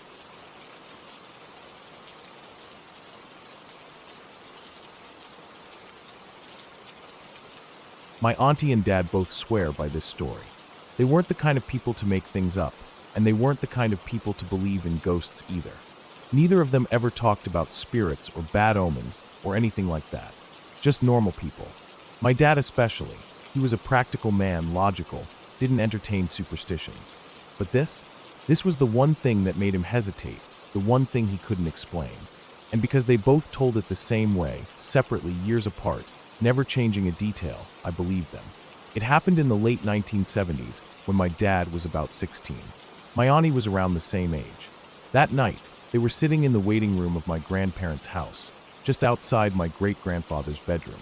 He had been sick for a while, and the family knew it was only a matter of time. The house was quiet, filled with that heavy air that comes when someone is close to the end. It was late, but no one was asleep. The waiting room wasn't big, just a small space at the front of the house with 3 exits.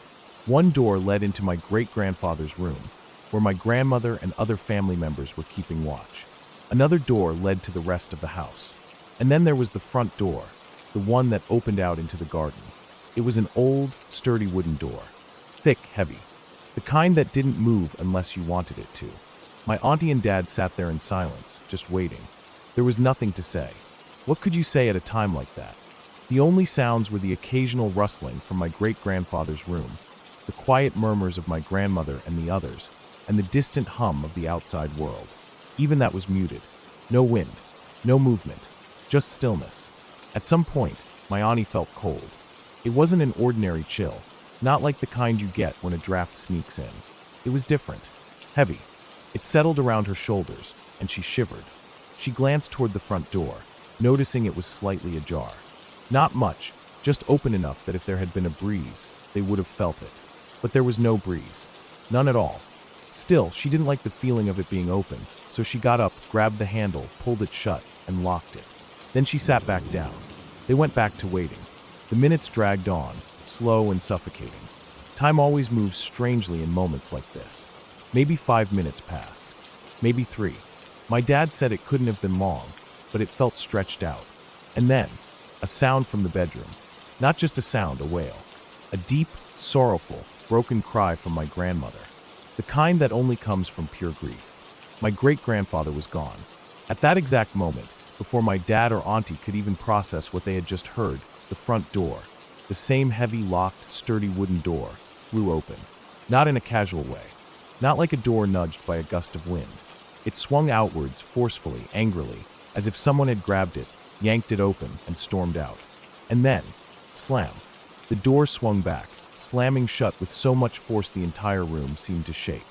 My dad and auntie both jumped, hearts hammering. They froze, staring at the door, at the now still, perfectly closed door that had just behaved as if someone furious had left the house. They waited, listened.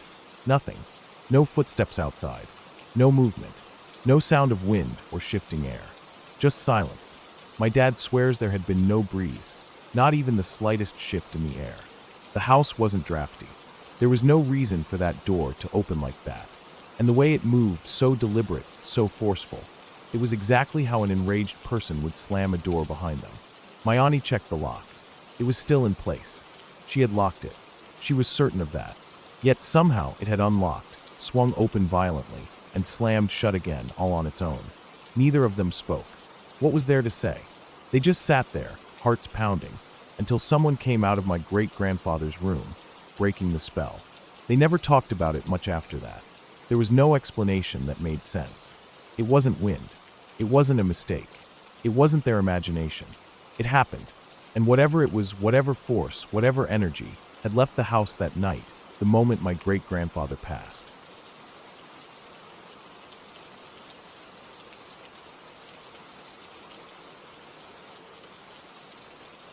The heat in Cancun was relentless, thick and humid in a way that made everything feel sluggish.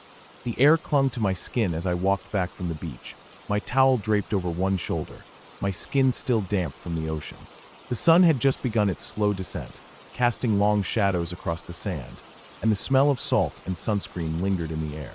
I had spent most of the afternoon in the water, letting the waves crash over me, cooling me down under the brutal Mexican sun.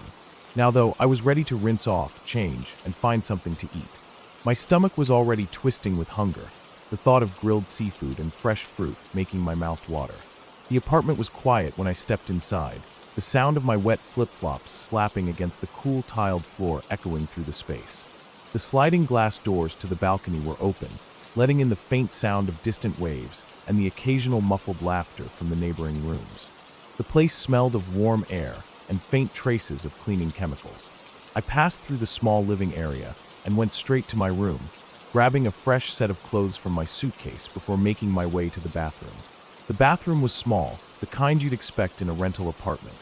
White tiled walls, a simple sink, a toilet, and a shower with a flimsy curtain. I stepped inside and pulled the door shut behind me. That's when I felt it, a light, almost weightless sensation on the back of my hand. At first, I thought it was just a drop of water from my damp skin, maybe something from my towel. But then I glanced down. It took me a second to process what I was seeing. Sprawled across the back of my hand was a large black creature, its long legs gripping my skin. It was too big, too solid. Its body was thick and glossy, the kind of darkness that swallowed up light. It had too many legs, too many joints. My mind couldn't even register what it was at first. Some kind of tarantula? A mutated spider? Every hair on my body stood up. A jolt of pure, unfiltered terror shot through me. And before I could think, before I could even breathe, I reacted. I roared, a guttural, panicked sound that burst out of me before I could stop it. My hand flung forward on pure instinct, shaking violently as I tried to throw the creature off. I scrambled backward, my feet slipping slightly on the tiled floor as my body collided with the toilet. My heartbeat slammed against my ribs. The thing dropped from my hand, hitting the floor with a soft thud. I froze, chest heaving, eyes locked onto the creature as it lay motionless on the tiles. It wasn't moving. Maybe I had killed it. Maybe the impact had been too much. My pulse pounded in my ears as I waited, barely daring to breathe. Seconds stretched out, and slowly, my fear began to give way to something else, triumph. I had faced the monster. I had conquered it. I let out a shaky breath, trying to convince myself I had just proven something, that I had stared down death itself and survived. Emboldened, I cautiously lowered one foot off the toilet, stepping closer to examine my fallen foe. That's when it moved. It was subtle at first, just a twitch. Then, before I could react, it sprang back to life, scuttling across the floor with an unnatural speed, its long legs working frantically as it made a beeline for me. A scream tore out of my throat. Not the kind of scream I wanted to be associated with. It wasn't deep or powerful. It wasn't the battle cry of a warrior. It was high-pitched, unrestrained, the kind of scream that would get a person laughed at for years. I launched myself back onto the toilet, feet curling up onto the seat, hands gripping the wall behind me like I could somehow escape through it. My breath came in panicked gasps as I watched the creature move with disturbing purpose. It wasn't just running aimlessly. It was chasing me. It reached the bathroom door and, to my horror, began climbing. Straight up. The damn thing scaled the smooth surface like it was nothing, moving higher and higher until it reached the very top. There it stopped, just sitting waiting. Its long legs gripped the edge as if it were lying in ambush. I was trapped. Every muscle in my body was locked up with tension. The toilet seat beneath me no longer felt like safety. It felt like a temporary perch, a doomed last stand. This thing was going to drop down on me the moment I made a move. I clenched my jaw, forcing myself to breathe. That's when I really looked at it. Something was off. The shape, the way it moved, it wasn't quite right for a spider. It had 6 legs instead of 8. Its body was too rounded, not segmented the way a spider's should be. The longer I stared, the more familiar it became. My mind worked frantically, trying to place it. And then it hit me. It was a crab. Not just any crab, a weird, deformed, clawless crab. A completely harmless, utterly non-threatening crab. My entire body sagged with exhausted relief. I let out a shaky laugh, a breathless chuckle that sounded half-mad in the quiet bathroom. The sheer ridiculousness of the situation hit me all at once. Here I was 15 years old, shaking in fear, screaming like a child, all because of a goddamn crab. I ran a hand down my face, still trembling, and then slowly, carefully, climbed down from the toilet. The crab remained motionless on the top of the door, watching me with whatever passed for eyes on a creature like that. Now came the next challenge, getting it out of here. I wasn't about to grab it with my bare hands. I might have regained some of my dignity, but I wasn't stupid. I needed something to trap it. My eyes darted around the bathroom, scanning for anything useful. My options were limited. Nothing but toiletries, a towel, and a small metal pan sitting near the sink. The pan would have to do. Moving slowly, I reached for it, keeping one eye on the crab as I positioned myself. I took a deep breath. Then, in one swift motion, I knocked it down, flipping the pan over it as it hit the floor. It thrashed underneath, legs scraping against the tiles. I could feel it moving, feel its energy as it desperately tried to escape. Keeping a firm grip, I carefully slid a shampoo bottle underneath, creating a makeshift lid to keep it contained. Then, holding my breath, I lifted the whole thing and carried it out of the bathroom. The apartment was still quiet as I made my way outside, my heart still pounding even though I knew the danger had passed. The warm night air hit me as I stepped onto the path leading toward the lagoon. I walked quickly, keeping my grip tight on the pan, determined to get rid of my unwanted guest as soon as possible. When I reached the water's edge, I hesitated for only a second before flipping the pan over. The crab tumbled out, landing in the soft sand before righting itself. For a moment, it just sat there as if stunned. Then, without looking back, it scurried toward the water, disappearing into the shadows. I exhaled, shaking my head. I like to think that something bigger got it. Maybe an alligator. Maybe a bird. Maybe something that actually belonged in this part of the world. All I knew was that it wasn't in my bathroom anymore. And that was good enough for me.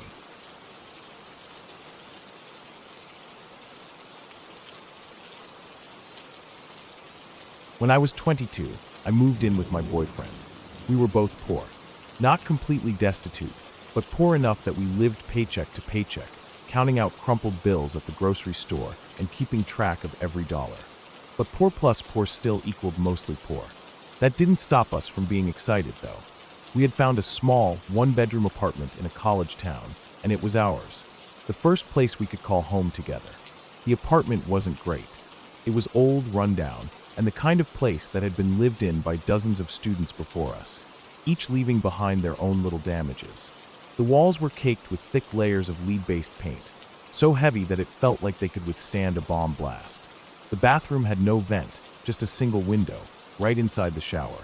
The appliances looked like they belonged in my grandmother's house, relics from the 70s that rattled and groaned whenever we used them. But none of that mattered. We were happy. My boyfriend worked graveyard shifts while I worked during the day. It meant we barely saw each other, passing like ships in the night. But when we did have time together, we enjoyed the simple things in life. A lot of those simple things involved being naked. It started as a joke. He'd come home just as I was getting up for my morning shower. Our shower window, the one without a curtain, faced the side yard of the apartment building, mostly hidden from view. The first time it happened, I turned around mid-shower and saw his face pressed against the glass, grinning at me. I screamed. He laughed. It became a game. Every few days, he'd sneak up, trying to catch me off guard. I always noticed him, though. It was harmless fun, a little moment between us that made up for all the time apart. Then I noticed something odd. Outside the window, right below it, was a log. It was standing upright, just the right height to be used as a step. I asked him about it, assuming he had put it there to get a better look, but he swore it wasn't his. I believed him. He was already tall enough to see into the window without help. He'd kick it over when I pointed it out, but within a few days, it would always be back. I figured it was the maintenance guys. The complex had a crew that mowed the grass and cleaned up the yard a few times a week. Maybe they just kept putting it there out of the way. It was weird, but not something I thought about too much. Before winter came, the landscapers cleared everything out. The log disappeared, and life went on. We loved that apartment, but when our lease ended, we had a chance to upgrade. The complex was running a special, a 2-bedroom for even less than we had been paying for our 1-bedroom. More space, lower rent. It was an easy decision. What we didn't consider was the location. Our first apartment had been on a nice suburban street, facing houses and well-lit sidewalks. Our new place was on the other side of the complex, where the rent was cheaper for a reason. The front yard was a dark alley filled with dumpsters, sitting behind an abandoned strip mall. One of the stores had been a Chinese buffet, and now its parking lot was home to an army of stray cats. But the apartment itself was huge. It felt like we had moved into a mansion compared to our last place. We were happy. We felt like we were finally getting ahead. That winter, my boyfriend proposed. He had saved up, working extra shifts to buy a ring. He was so excited that he couldn't even wait to ask. I knew as soon as he walked through the door, the box in his hand. I said yes before he even got the words out. The ring was beautiful, a silver band with Celtic knotwork. But there was a problem. Somewhere along the way, someone had made a mistake. My ring size was a 4. The ring he had brought home was a 12. It was massive, slipping off my hand like it belonged to someone else entirely. Disappointed but understanding, we planned to take it back the next day. But that night, a snowstorm hit, and we had to wait. By morning, the storm had passed, but when my fiancé went to get the ring from his glove box, it was gone. His car had been broken into. Nothing else was touched. Only the ring was missing. We spent weeks going from pawn shop to pawn shop, asking if anyone had seen it. No one had. Either they were lying, or the thief had taken it somewhere else. I started looking at every woman's hand, scanning for my ring. Every time I saw a woman with large fingers wearing a silver band with Celtic knots, I felt sick with rage. I convinced myself that some deadbeat boyfriend had stolen my ring to propose to someone else, and I hated them both. Winter passed and summer came. The city was struggling, cutting police budgets and closing stations, most of them in our neighborhood. We had lost our phone service after falling behind on the bill, but it didn't matter. The only person I talked to was my fiancé anyway. During the day, things felt fine. The sunlight made everything seem safe. But at night, the darkness settled over our neighborhood like a warning. One night, after my fiancé had gone to bed early, I decided to take a bath. I filled the tub, poured in bath salts, added bubbles. I opened the window to let in the warm summer air. I took off my clothes and dropped them in a pile on the floor. Then I set up my laptop on the closed toilet lid, turning the volume up so I could hear over the water. I soaked for hours, watching movies, completely relaxed. Eventually, I pulled the plug, watching as the water swirled down the drain. The night air was cooler now, but I left the window open, enjoying the breeze. I stood up, stretched, and grabbed a towel, drying off as I stepped across the bathroom. I didn't bother moving my clothes, just stepped around them, heading toward the door. That was when I saw him, outside the window, in the darkness. At first, my mind tried to explain it away. It had to be my fiancé, playing a prank like he used to at our old apartment. But the eyes were wrong, too high in the window. Everything in my brain scrambled. I couldn't process it. I couldn't move. I just stood there, naked, staring. He was on something. Something tall. Tall enough that I could see his full torso, his bare chest. And lower, his hand, moving. A silver ring with Celtic knotwork glinted in the dim light. I couldn't scream. My throat locked up. My body refused to move. I don't know how long I stood there. Seconds. An eternity. Then finally my body broke free from the paralysis, and I ran. I dove into the bedroom, shaking, wrapping myself in blankets, whispering, "Make him go away." I couldn't stop saying it. Make him go away. My fiancé ran outside, but the man was already gone. In the morning, we found it. The log, standing upright beneath the bathroom window. We filed a police report, but without a phone, we had to drive 20 minutes to do it. They took our statement, but with no officers to spare, nothing was done. We couldn't afford to break our lease, so we lived with it. I covered every window with black contact paper. I wedged boards into the frames so they couldn't be opened. The bathroom window was never touched again. But at night, I heard it. A sound. Quiet. Barely there. In the morning, my fiancé would check. And there, in the dirt outside our bedroom window, were footprints. Someone had been standing there, waiting, watching. For the rest of the year, I barely slept.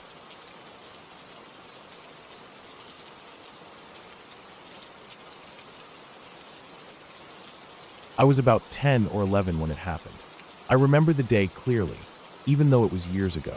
I had woken up feeling awful. My throat was sore, my head ached, and I was exhausted. My parents both worked full-time and couldn't get the day off, so they told me to just stay home, rest, and watch TV. They reminded me of all the usual safety rules. Don't answer the door to anyone, don't go outside, don't even acknowledge strangers if they knock. It was something they had drilled into me ever since I was little. At the time, it seemed more like an annoying set of rules than anything serious. I never thought anything bad would actually happen. Our house was an old Victorian-style sandstone building with high ceilings, big windows, and thick wooden doors. The front entrance had two sets of doors, the big storm doors on the outside, which you needed a key to open, and the inner wooden door that led into the house. The back door was different. It was just a normal wooden door with a glass window in the top half, and my parents usually left it unlocked so our dog could come and go as he pleased. The backyard was enclosed, with a wooden fence separating it from the neighbors. It felt safe. That morning, I stayed in the front room, curled up on the couch with a blanket. The TV was on, but I wasn't really paying attention to it. I was more focused on the big bay window that looked out onto the street. It was a busy road, with cars passing by constantly and a row of small shops directly across from our house. People were always walking up and down the pavement, going about their day. I don't know why, but I felt weirdly exposed sitting there, like I was being watched, even though I knew no one was looking at me. It made me uneasy. After a while, I got up and pulled the curtains halfway closed, just enough to make me feel less on display, but still able to see outside. That's when I noticed him, a man late 40s or early 50s, walking past on the pavement. He had a beard, glasses, and was wearing a green knitted jumper. He didn't look completely out of place, but something about him just seemed off. He wasn't doing anything wrong, just walking, but there was something in the way he moved that unsettled me. I didn't think too much of it at first. There were always people walking past. It was a main road, after all. But 10 minutes later, he walked by again, in the same direction. That was strange. It meant he had looped around the block. The road outside our house was a straight stretch, not a circular street, so if he had gone in the direction he was originally walking, he shouldn't have come back from the same way. The only way that could happen was if he had intentionally walked around the block and returned. I told myself it was a coincidence. Maybe he had forgotten something in his car. Maybe he was just taking a walk. But another 10 minutes passed, and he appeared again. This time he stopped. He stood at the edge of our driveway, just looking at the window. He didn't do anything at first, just stood there for about 30 seconds, staring. I didn't move. My heart started beating faster, but I told myself to stay calm. Maybe he was just resting. Maybe he wasn't looking at the house. Maybe he was looking at something else. But then he started walking again. Not down the pavement this time. He turned and walked up the driveway. I froze. As he got closer, he turned his head, looking directly at the window as he walked by. I ducked down behind the couch, heart pounding. I heard him knock on the front door. Not a loud, aggressive knock, just a normal, casual knock, like someone visiting a friend. I held my breath. I didn't move. He knocked again. Then again, louder this time. I stayed hidden. A few seconds passed. Then I heard something that made my stomach drop. The sound of knocking changed. It wasn't coming from the front door anymore. It was coming from the window. I felt my breath catch in my throat. I slowly lifted my head just enough to see. He was standing at the window now, his face close to the glass, knocking on it with his knuckles. His mouth was moving. He was saying something, but I couldn't hear through the glass. I didn't want to hear. Then something shifted in his expression. I don't know what it was exactly, but I could see the moment he realized something. His eyes flickered slightly, and then he looked away from the window. Not toward the street, not toward the front door. He was looking toward the side of the house. The back door. I felt ice-cold terror flood through me. I had to lock the back door. I didn't even think. I just ran. I sprinted through the hallway, past the kitchen, straight to the back door. My hands were shaking as I grabbed the key that was still in the lock, twisting it as fast as I could. The second the lock clicked, the handle started turning. I dropped to the floor, pressing my back against the cabinets, barely able to breathe. He rattled the handle again, harder this time. Then he started banging on the door. Not knocking, banging. I curled up in a ball, trying to make myself as small as possible. I didn't know what to do. I didn't have a phone. My parents were at work. I couldn't run outside. I just had to hope that the locked door would be enough. He moved away from the door, but I could still hear him outside. Footsteps. He was trying the windows. I heard the glass rattle as he tested them, one by one. Then he was back at the door. More banging. Harder this time. I thought it would never end. But eventually, after what felt like forever, the banging stopped. The footsteps faded. I stayed where I was, too afraid to move. Minutes passed. Maybe 10. Maybe 20. I don't know. When I finally got the courage to peek outside, he was gone. I stayed in that spot until my parents came home. I never told them. I don't know why. Maybe I thought they wouldn't believe me. Maybe I didn't want them to think I had done something wrong. But after that day, I never forgot to lock the back door again. And I never forgot the man in the green jumper.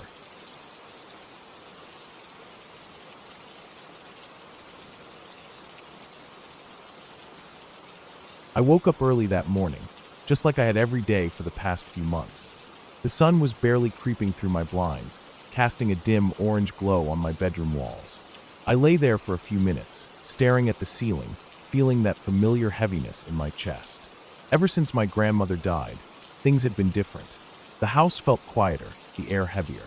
My grandfather, once a strong, proud man, had changed in ways I never thought possible. He wasn't just old, he was alone. I threw the covers off and swung my legs over the side of the bed, rubbing my face before standing up.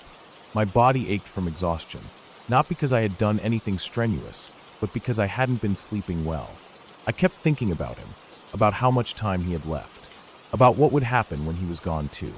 I got dressed quickly, pulling on a plain t-shirt and jeans, and grabbed my car keys from the small table near my bedroom door.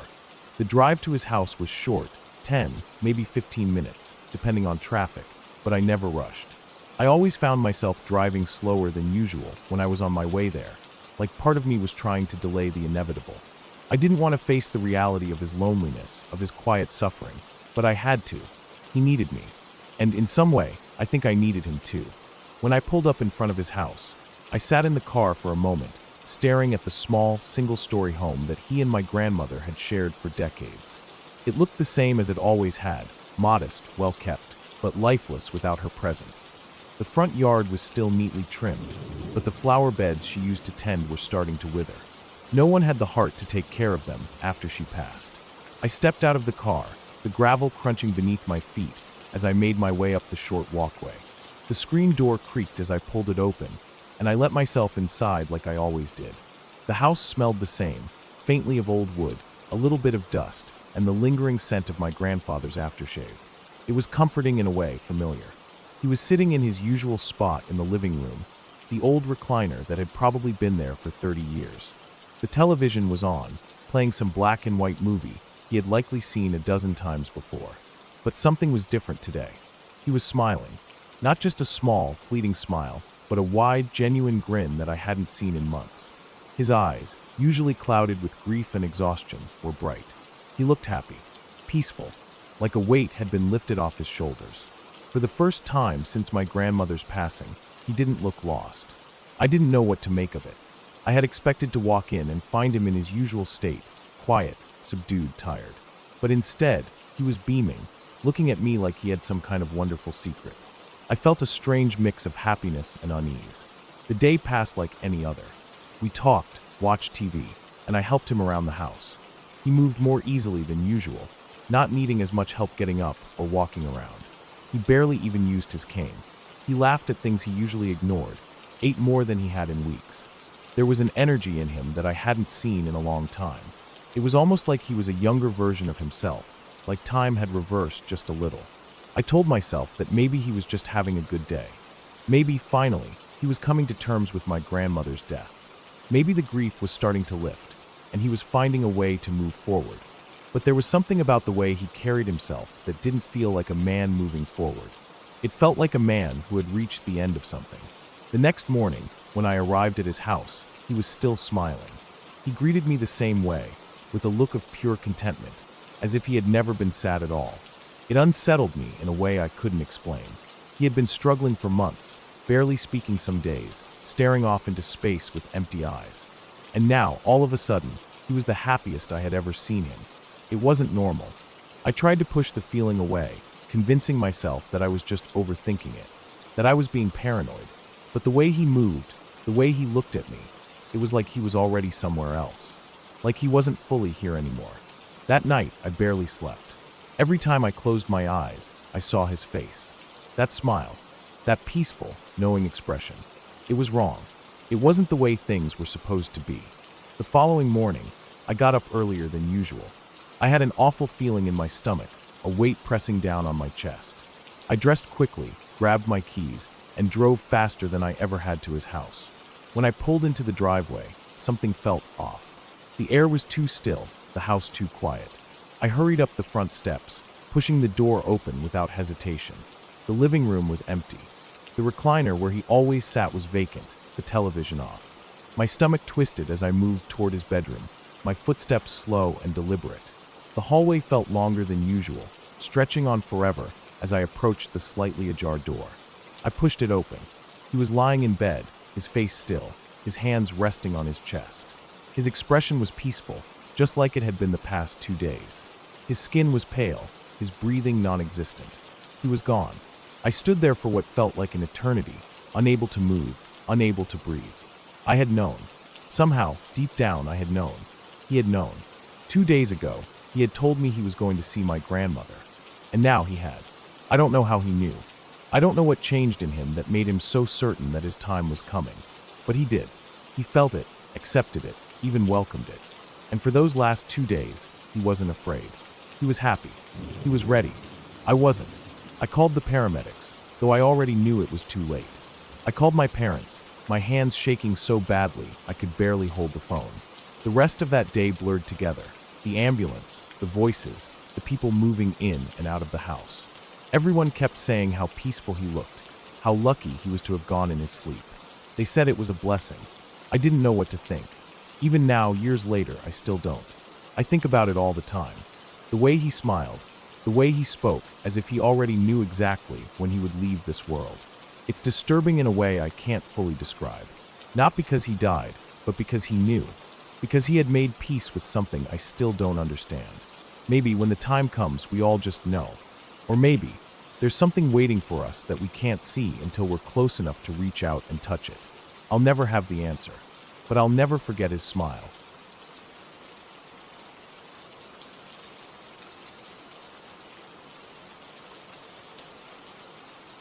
That night was already strange before I even went to bed. I had gotten my first period earlier in the evening, and I had spent a good part of the night feeling weird about it. Not scared, not exactly excited either, just off. I had always been a side sleeper, curling up under my blankets without a second thought. But that night I ended up on my back. It wasn't something I had ever done before, and it didn't feel right. I remember shifting, adjusting, but I stayed that way, like something was holding me in place. At some point in the night, I started dreaming. In the dream, I was sitting on a chair, and I leaned back on its rear legs. At first, it felt playful, like rocking back and forth the way kids do when they're bored. But then the balance shifted. The chair tilted further and further, past the point where it should have fallen, past the point where my body should have hit the ground. Instead of stopping, I just kept falling backward into nothing. It wasn't like I was sinking. It was like I had been dropped into a void, like something had opened up beneath me and swallowed me whole. The sensation of falling hit my stomach, and my body reacted before my mind did. I jolted awake, heart pounding, breath catching in my throat. The second my eyes snapped open, I realized I wasn't alone. There was a figure leaning over me, right above my face, so close that if I had moved even slightly, I would have bumped into it. The first thing I registered was the face. It was white and flat, like a mask, except it wasn't a mask. It was smooth, almost featureless, except for the large, glossy, ovular eyes that reflected just enough of the darkness that I could see the faintest glint. The mouth was thin, its lips pulled tight, trembling with something I can only describe as rage. There were 2 holes where a nose should have been, like someone had punched them into the smooth surface of its skin. Its eyebrows were raised so high they looked unnatural, almost as if they had been drawn onto its forehead. Everything about it radiated pure, unfiltered hatred. I felt it before I even had time to be scared. It wasn't just looking at me, it was seething. I tried to move, but my body wouldn't respond. I couldn't even take a breath, like something was pressing down on my chest, keeping me locked in place. My mind screamed at me to run, to push it away, to do something, anything, but I couldn't. I couldn't blink, couldn't shift my eyes away from its face. The hate pouring off of it was suffocating, pressing into me like a weight. My fingers twitched at my sides, but I was completely paralyzed. I had never felt so helpless in my life. It wasn't just my body that was at risk. Some deep, primal part of me knew that whatever this thing was, it wanted something more than just to hurt me. My throat burned as I tried to make a sound, to scream, to do anything to break whatever was holding me still. My lungs were locked up, my body fighting against itself, against this thing looming over me. Finally, I managed to push out the tiniest sound, a weak, almost pitiful whimper, barely more than a breath. The second the noise left me, the figure moved. It stood straight up so fast that my stomach lurched. Now that it wasn't right in my face, I could see more of it. It was impossibly tall, almost touching the ceiling, its thin frame draped in a long black cloak that swallowed up everything but its face. Then it started pacing. It walked back and forth at the foot of my bed, its head tilted slightly down so that it never broke eye contact with me.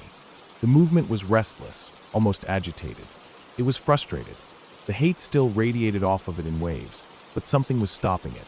There was some kind of barrier between us, something keeping it from reaching me again. It felt like standing in front of a tiger separated by a thin sheet of glass. Its hunger was palpable, its frustration barely contained. It wanted me, and it couldn't get to me. I sat up slowly, my body still trembling, but it didn't react. It just kept pacing, moving back and forth, its gaze locked onto mine with an intensity that made my skin crawl. My breaths were shallow, my chest tight, but I could move again. I didn't know what had changed, but I wasn't frozen anymore. Then it turned. My closet door was open just a crack, maybe 2 or 3 inches, and the second I noticed it, the figure moved toward it in a slow, deliberate motion. It didn't walk into the closet like a person would. It swooped. Its long, thin form glided in a single, unnatural movement, its body folding into the darkness behind the door. But it didn't disappear. I could still see it, its face peering out from the gap, staring at me, trembling with rage. It didn't blink.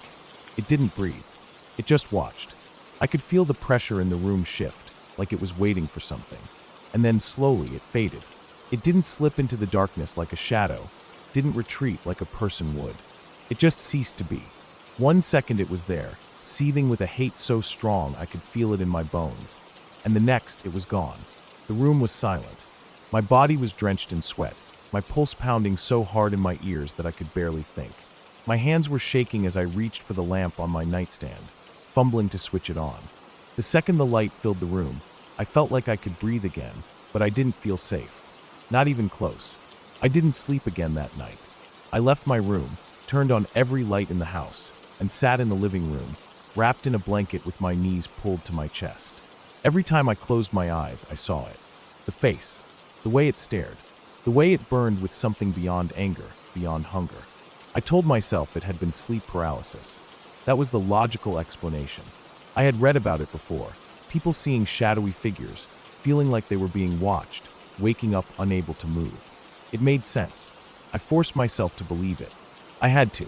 For years, I didn't talk about it.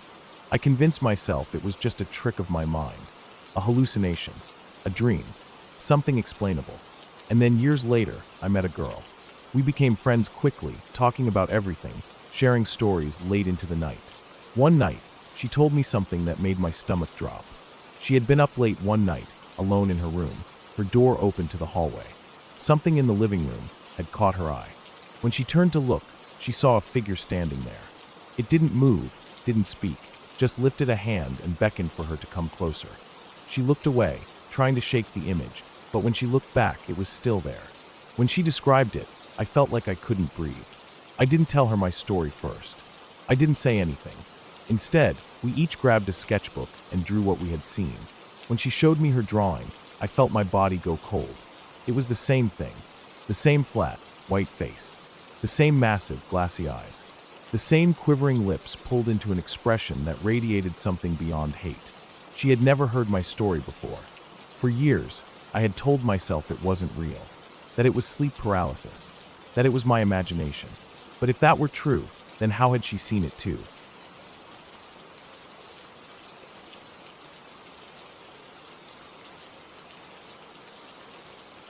I stepped off the bus a few stops early, pulling my backpack higher onto my shoulders as I walked toward my friend's house. The air was warm, still clinging to the last traces of summer, but there was a crispness that hinted at fall creeping in. The streets in this part of the neighborhood felt quieter than where I lived. Fewer kids, more spaced out houses, more trees lining the sidewalks. I liked that. It felt more private, more relaxed. My friend's house wasn't far, just a few blocks from where I got off. He lived in one of those older two-story houses with a big front porch and a deep backyard. It always smelled like something good inside. His mom loved to cook, and there was always some kind of meal in progress. I didn't bother knocking. I never did. I just walked in, letting the screen door slap shut behind me. His mom was in the kitchen, stirring something in a pot. She barely looked up as I passed through. We set up in his room, controllers in hand, the hum of the game console filling the space between us. Hours passed easily like that, getting lost in the game, barely talking except for the occasional outburst when something went wrong. The sun dipped lower, shadows stretching across the room, but I wasn't in any rush to leave. I figured I'd stay for a bit longer and head home once it got dark. That plan changed fast. His mom's voice cut through the house, sharp and tense, calling my name. It took a second for it to register that she was on the phone, and even longer to realize she was talking to my mom. I heard my name again, this time angrier, more urgent. Then my friend's mom appeared in the doorway, her face tight. "You need to go home," she said. I didn't argue. There was something in the way she said it that made it clear this wasn't up for discussion. I stood up, setting my controller down, and grabbed my bag. My friend looked just as confused as I felt, but neither of us said anything. I walked home fast. Not because I was scared, but because I wanted to know what the hell was going on. My mom wasn't the type to freak out over small things. Yeah, she'd be mad if I didn't come straight home, but this felt different. More serious, more urgent. When I stepped through the front door, the air in the house felt heavy. My mom, my sister, and my sister's friend were all in the living room. They looked rattled, like something bad had just happened. My mom stood up the second she saw me, her face tight with anger. "Where were you?" I barely got the words out before she cut me off, telling me to go to my room. I didn't argue. I could tell she wasn't in the mood for explanations. Sitting on my bed, I tried to piece together what could have happened to make her so freaked out. I hadn't done anything wrong, not really. Skipping a couple of bus stops to hang out at a friend's house wasn't exactly a crime. But the way she looked at me, the way her voice sounded, it wasn't just anger. It was something else. A few minutes passed before my sister knocked on my door and stepped inside. She looked nervous, which wasn't normal for her. She asked me the same question my mom did. Where had I been? I gave her the same answer. She just stood there, staring at me like she didn't believe me. What's going on? I asked. That's when she told me. While I was at my friend's house, my mom had been upstairs in her room, probably folding laundry or doing something by the window. Then she heard it. My name, clear as day, coming from outside. When she looked out, she saw my sister and her friend in the backyard. That wasn't strange. They were always hanging out back there, sitting on the steps, talking, doing whatever. But there was someone else with them. A guy, shirtless, standing behind my sister's friend, holding her like he was comforting her. And my mom swore up and down that the guy was me. She said she could see my face. She was so sure of it that she didn't even hesitate. She marched downstairs, ready to lay into me for whatever I was doing. But when she got outside, I wasn't there. Only my sister and her friend were. They looked confused when my mom started asking where I was. They told her the truth. I hadn't been there at all. But my mom didn't believe them. She kept demanding to know where I was, convinced that I was hiding somewhere, playing some kind of stupid joke. It wasn't until she called my friend's house and confirmed that I'd been there the entire time that she finally stopped pushing. But that didn't make her feel better. It made everything worse. Because if I wasn't there, then who the hell had she seen? I didn't know what to say. I didn't believe in ghosts. I didn't believe in any of that stuff. But I couldn't deny that my mom was scared. My sister was freaked out. Even her friend looked shaken. And then my sister told me something else. Her friend had come over that day because she was having a hard time. It was the 1-year anniversary of her fiancé's death. Suicide. And his name was the same as mine. I didn't know what to think. It was just a coincidence, right? Some kind of weird trick of the light, a misunderstanding. My mom had seen something, but it wasn't me. That night, the house felt different. I tried to brush it off. Tried to tell myself that my mom had been tired, that she'd seen wrong. But even I couldn't shake the feeling that something was off. The backyard, where it had happened, felt darker somehow. More still. For the next few days, my mom didn't talk about it. None of us did. My sister's friend didn't come over for a while. I think she was afraid to, and I never missed my bus stop again.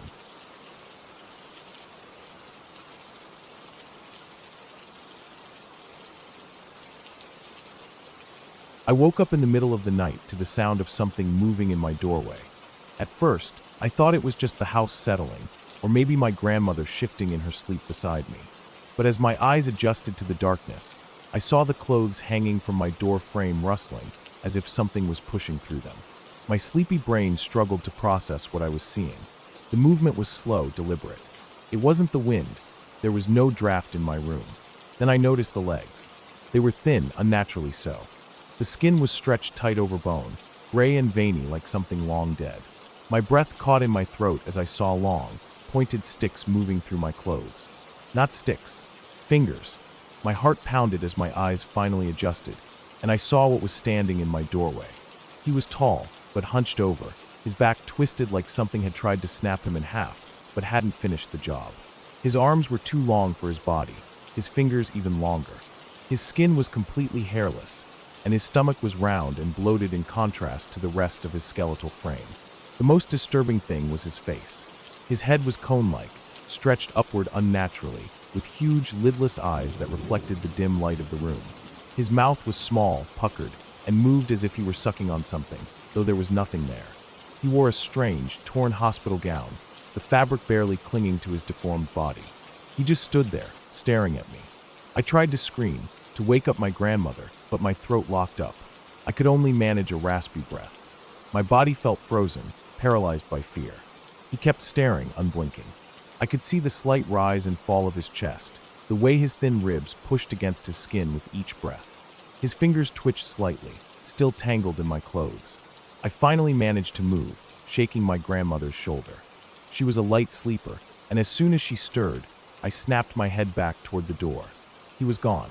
There was no sound, no movement, just the stillness of the night and my clothes swaying slightly on the door frame, as if whatever had been there had only just left. For a long time, I just sat there, my breath shallow, my hands shaking. My grandmother mumbled something about the time, turned over, and went back to sleep. I stayed awake for the rest of the night, staring at the doorway, my heart refusing to slow down. In the weeks leading up to that night, strange things had been happening in the house. My bedroom door would slam shut on its own, even when there was no wind. Once it locked itself from the inside, and I had to call my parents to help me get it open. I woke up more than once to the sensation of something touching me, cold, bony hands brushing against my legs, my feet. Every night, my dreams became worse. Nightmares that felt too real. I dreamed of things moving in the corners of my room, of whispers I couldn't quite understand.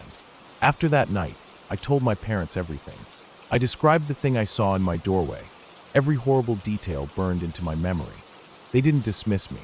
They didn't tell me it was just a nightmare or my imagination running wild. They brought in a priest. He walked through my room, saying prayers, sprinkling holy water on the walls, the bed, the doorway. He told my parents that sometimes when stress and fear build up, they can attract things. Real or not, he didn't say. But he told me that whatever I saw, whatever had been happening, it wouldn't happen again. And it didn't. The slamming doors stopped. The nightmares faded. I never woke up feeling like something was touching me again. But I never slept with the door open after that. Not once.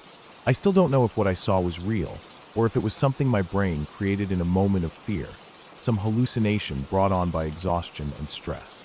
Maybe the exorcism worked, or maybe just believing it worked was enough. I don't have an answer. All I know is that I never want to see anything like that again.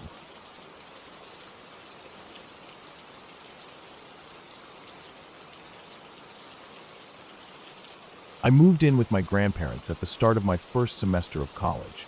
It wasn't exactly how I had imagined beginning that part of my life, but when my grandmother was diagnosed with terminal cancer, it was the only thing that made sense. My parents lived several states away, and my grandfather, despite his best efforts, wasn't in the best shape to handle everything on his own. They had been together for over 50 years, and I think even in those early months, the weight of what was coming had already settled deep in his bones. He never said it outright, but I could see it in the way he would stand in doorways, looking at her with this expression that wasn't quite sadness, but something heavier, something I didn't have words for at the time. She was given 2 months to live. That was what the doctors said, but she held on for 9. It wasn't an easy 9 months, though. The cancer spread quickly, and toward the end, there wasn't much of her left that reminded me of the woman I'd known growing up. She had always been small, but by the final weeks, she barely weighed anything at all. I remember helping her to the bathroom once, feeling the bones in her arm as she leaned on me for support. It didn't seem real that a person could shrink down to that, like a candle burning itself out. When she finally passed, it was quiet. My grandfather and I had stepped out of the room for just a few minutes, and when we came back, she was gone. No gasping last breaths, no dramatic final words, just gone. I don't know if it was better that way.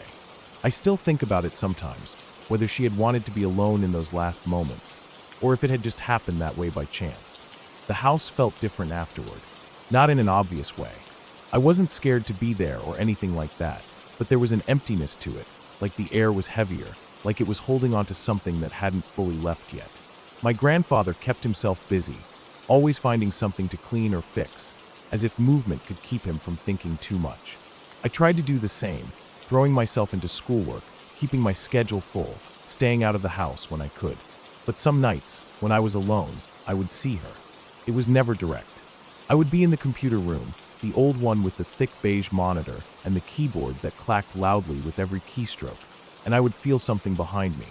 Not just a presence, but a weight, like the way the air shifts when someone sits down on a mattress.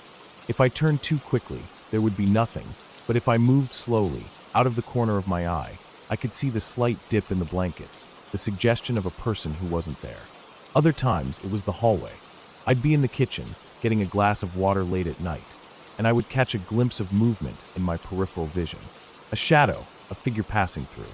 It never lasted long enough for me to fully process, just enough to make my stomach tighten for a second before I forced myself to shake it off. I never told my grandfather. I don't think he would have wanted to hear it. I don't even think it scared me, really. It was just there, like the house was remembering her, the same way we were. The strangest thing, though, happened months later. It was a weekend, and a girl I was dating at the time had stopped by. She hadn't met my grandmother before she passed, but she knew the situation, knew that I had been living there to help out. We were standing in the laundry room, which was right next to the garage. I had gone out there for something. I don't even remember what anymore. And when I came back inside, we hugged, standing there for a moment in the quiet. And then we both heard it. It started faint, just the sound of nails clicking against tile. A familiar sound, but one that had no business being in that house anymore. The steps were fast, moving in a straight line, growing louder as they got closer. We both turned at the same time. A dog rounded the corner at full speed. A medium-sized shape, dark, moving fast. It ran directly between our legs, its fur almost brushing against us as it passed. And then it was gone. It didn't stop. It didn't slow down. It didn't turn. It ran straight through the closed door and into the garage. The sound of its nails on the tile stopped the moment it passed through. I remember just standing there, heart pounding, my breath caught in my throat. I turned to look at her, and she looked back at me, eyes wide, her mouth slightly open like she wanted to say something, but didn't know where to start. I didn't know either. We left the house not long after that. Drove around for a while, just existing in the same space without talking about it. I think we both needed to let it sit, to process what had happened without trying to make sense of it right away. Later, I went through old photo albums, flipping through pages until I found what I was looking for. A dog, sitting next to my grandparents in a picture that looked like it had been taken decades ago. A dog I had only ever seen in photographs. My grandparents had owned him when I was a toddler, but he had died when I was 2. I had no memory of him beyond the pictures, but I knew it had been him. It wasn't a ghost. I don't believe in that kind of thing, but the mind does strange things. Memories do strange things. Maybe there are pieces of us, pieces of the things we love, that stay behind in ways we don't understand. Maybe the past doesn't disappear as cleanly as we like to think. The house felt different after that. Not in a bad way, not in a way that scared me, but in a way that made me certain that something lingered there, something that wasn't quite gone. I never saw my grandmother in the hallways again after that. Never felt the weight of her sitting on the bed behind me. The house still held her presence in little ways. The smell of her perfume that sometimes seemed to hang in the air, the way the floor creaked in places where she had walked 1,000 times, but she wasn't there anymore. Not like before. And somehow, that made sense to me. Like the house had been holding on, just as we had, until it didn't need to anymore.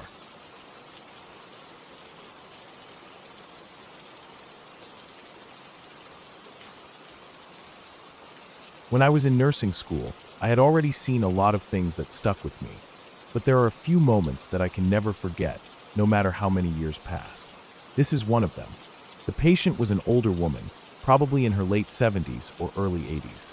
She had been in the hospital for some time, admitted for complications related to a chronic illness. I don't remember exactly what it was anymore. Maybe heart failure, maybe something else, but she was frail, her body worn down by years of illness. She had made it clear, while she was still fully aware and able to make decisions for herself, that she did not want to be resuscitated. No CPR, no shocks, no aggressive life-saving measures. She had signed the forms. It was her right, and we were supposed to respect that. But then things changed. Over time, her condition worsened, and she became confused, her mind slipping in and out of clarity. Some days she was aware, some days she wasn't. Her children, who hadn't been as involved in her care before, stepped in and took over. With her unable to make medical decisions, they obtained power of attorney and immediately reversed her DNR order. Just like that, her wishes no longer mattered. She was now listed as full code, meaning that if her heart stopped, we had to do everything in our power to bring her back, even though she had explicitly said she didn't want that. It didn't sit right with me. It didn't sit right with any of us. The nurses, the doctors, we all knew what she had wanted. But our job was to follow the legal orders in place, and with her children now in control, we had no choice. The shift had been long. I was already exhausted by the time her condition started declining. She had been stable earlier, though weak, but as the evening dragged on, I could see the change in her. Her breathing became shallow, her skin pale, a grayish-blue tinge creeping into her lips and fingertips. Her heart rate slowed. Something was coming. We could all feel it. Then it happened. The monitors went wild. Alarms blared. The jagged, chaotic pattern of ventricular fibrillation flashed on the screen. No pulse. No breathing. It was a full cardiac arrest. Instinct took over. We jumped into action. I started chest compressions while another nurse grabbed the amber bag to force air into her lungs. Her ribs were fragile beneath my hands, her body frail, but we had no choice. The code team was on its way, but we had to keep going until they got there. The crash cart arrived. The doctor was there now, moving quickly, calling out for the defibrillator. It was prepped, ready to go. The paddles were placed on her chest. The button was pressed. Nothing happened. The doctor frowned, checked the machine, tried again. Still nothing. This was not normal. These machines are checked daily. They do not just stop working. Yet, no matter how many times he tried, the defibrillator would not deliver a shock. We kept going. Compressions, breaths, medications. The whole time, the doctor kept trying the defibrillator. He checked the wires, the connections, the settings. Everything should have been working. There was no reason for it not to. But it didn't. Minutes passed. Too many minutes. She had no pulse. No signs of life. And still, the defibrillator failed. Then, as suddenly as it had started, it was over. Her body gave up. She was gone. And the second she flatlined, at the exact moment she passed, the defibrillator turned back on. It powered up like nothing had been wrong in the first place. The doctor stared at it, stunned. We all did. We ran the tests. Everything was working perfectly now. No malfunctions. No explanation. It had simply refused to function until she was gone. There was nothing else to do. We called the time of death. The room was quiet except for the hum of the now functioning machine. The silence felt heavy. None of us spoke. We all knew what had just happened. This woman had made it clear she did not want to be resuscitated. Her children had tried to force it. And somehow, against all odds, she still got her wish. I don't know how to explain it. I don't try to. All I know is that in 20 years of working as a nurse, I have never seen a defibrillator fail like that. Not before. Not after. But that night, in that room, it did. And I will never forget it.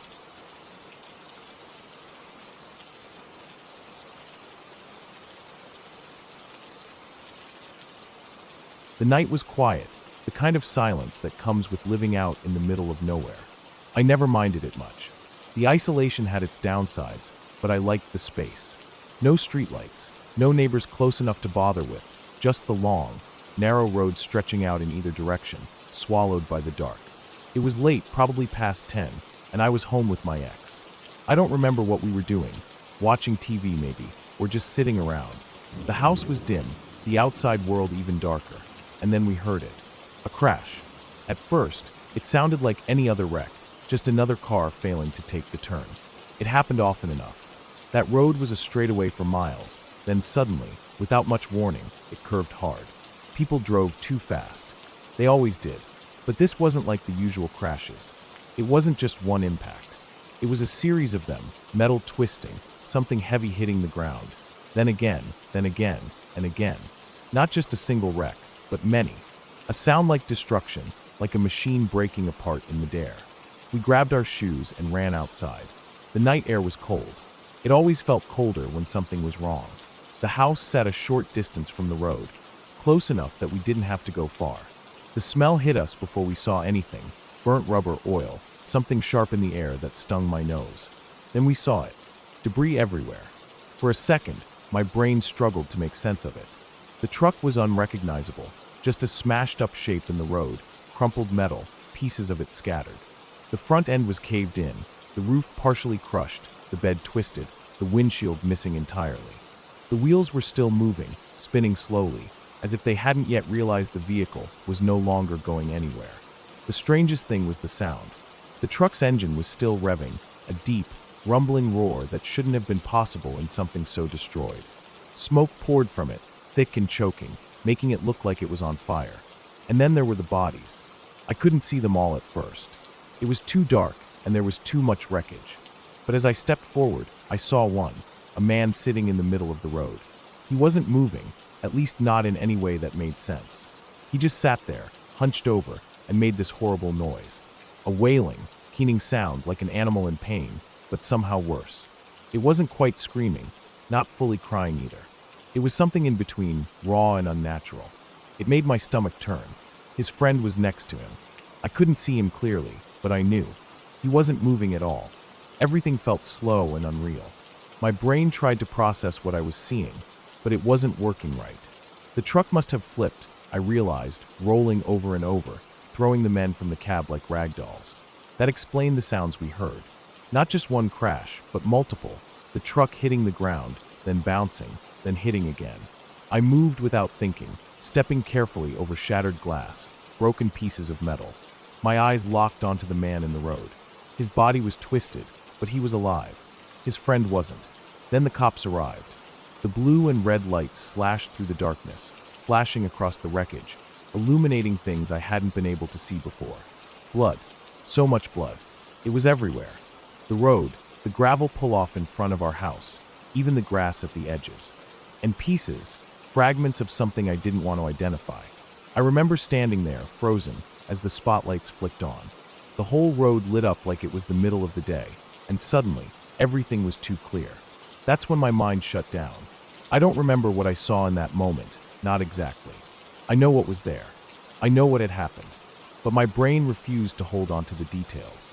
It's like that part of my memory was erased, or maybe my mind just locked it away, refusing to let me look directly at it. I know the police were walking around with body bags, long after the ambulances had already left. I know the damage was worse than I originally realized. I know the scene must have been a nightmare, but I only remember flashes, the blood on the pavement, the wreckage, the man making that awful sound. I don't remember stepping over anything. But later, my neighbor told me I had. That when the lights came on, there had been something right next to me, and I just stepped over it, calm as could be. I don't remember that. I don't think I want to. The life flight helicopter circled above, its blades cutting through the air, shaking the trees. It hovered low, sending leaves and dirt swirling. I remember that part. The wind from the rotor wash was strong enough that I had to shield my face. The whole thing felt surreal, like watching a disaster movie from the middle of the set. 2 of them died on the scene. The 3rd lived. And then he ran. I found out later that he fled the country. They were migrant workers, and maybe he was afraid of what would happen if he stayed. Maybe he just wanted to get as far away from that night as possible. I couldn't blame him. The blood stayed on the road for days. Even after the rain, even after the county came to clean it up, it lingered, dark stains soaked into the asphalt. Every time I walked outside, I saw it. Eventually, it faded. The road looked normal again. The debris was gone. The wreckage was towed away. The world kept moving. But some things don't go away. The sound. That's what stayed with me the longest. Not the sight of the crash, not the blood, not even the helicopter circling overhead. Just that sound, that horrible, broken wailing in the dark. It's been years, and I can still hear it.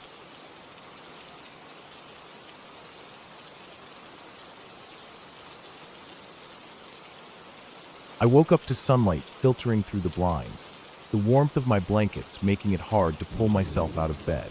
I was groggy, but not in a way that felt unusual. Just the normal feeling of waking up on a day off, no alarm clock, no rush to be anywhere. I stretched, let out a long sigh, and turned my head to glance at the clock on my nightstand. The red digital numbers read 10:21. I rolled over and stared at the ceiling for a moment, letting my thoughts drift. I felt the dryness in my throat and the lingering heaviness in my eyes, the kind of slow wake-up where your body fights against movement.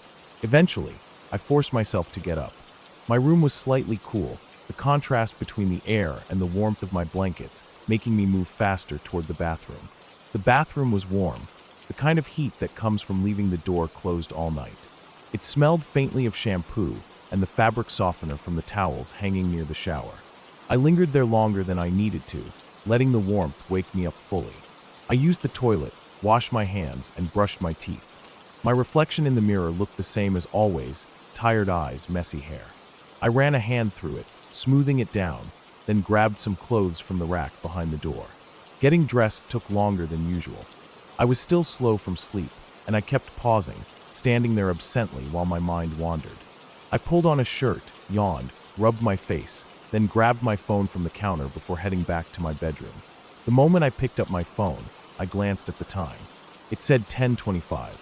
I hesitated. That didn't seem right. There was no way all of that had taken only 4 minutes. I'd spent a long time standing in the bathroom, brushing my teeth slowly, getting lost in my thoughts. I glanced at my alarm clock again, half expecting to see a different time, but no, it also said 10:25. I frowned, but didn't think too much of it. Maybe I'd misread the clock when I first woke up.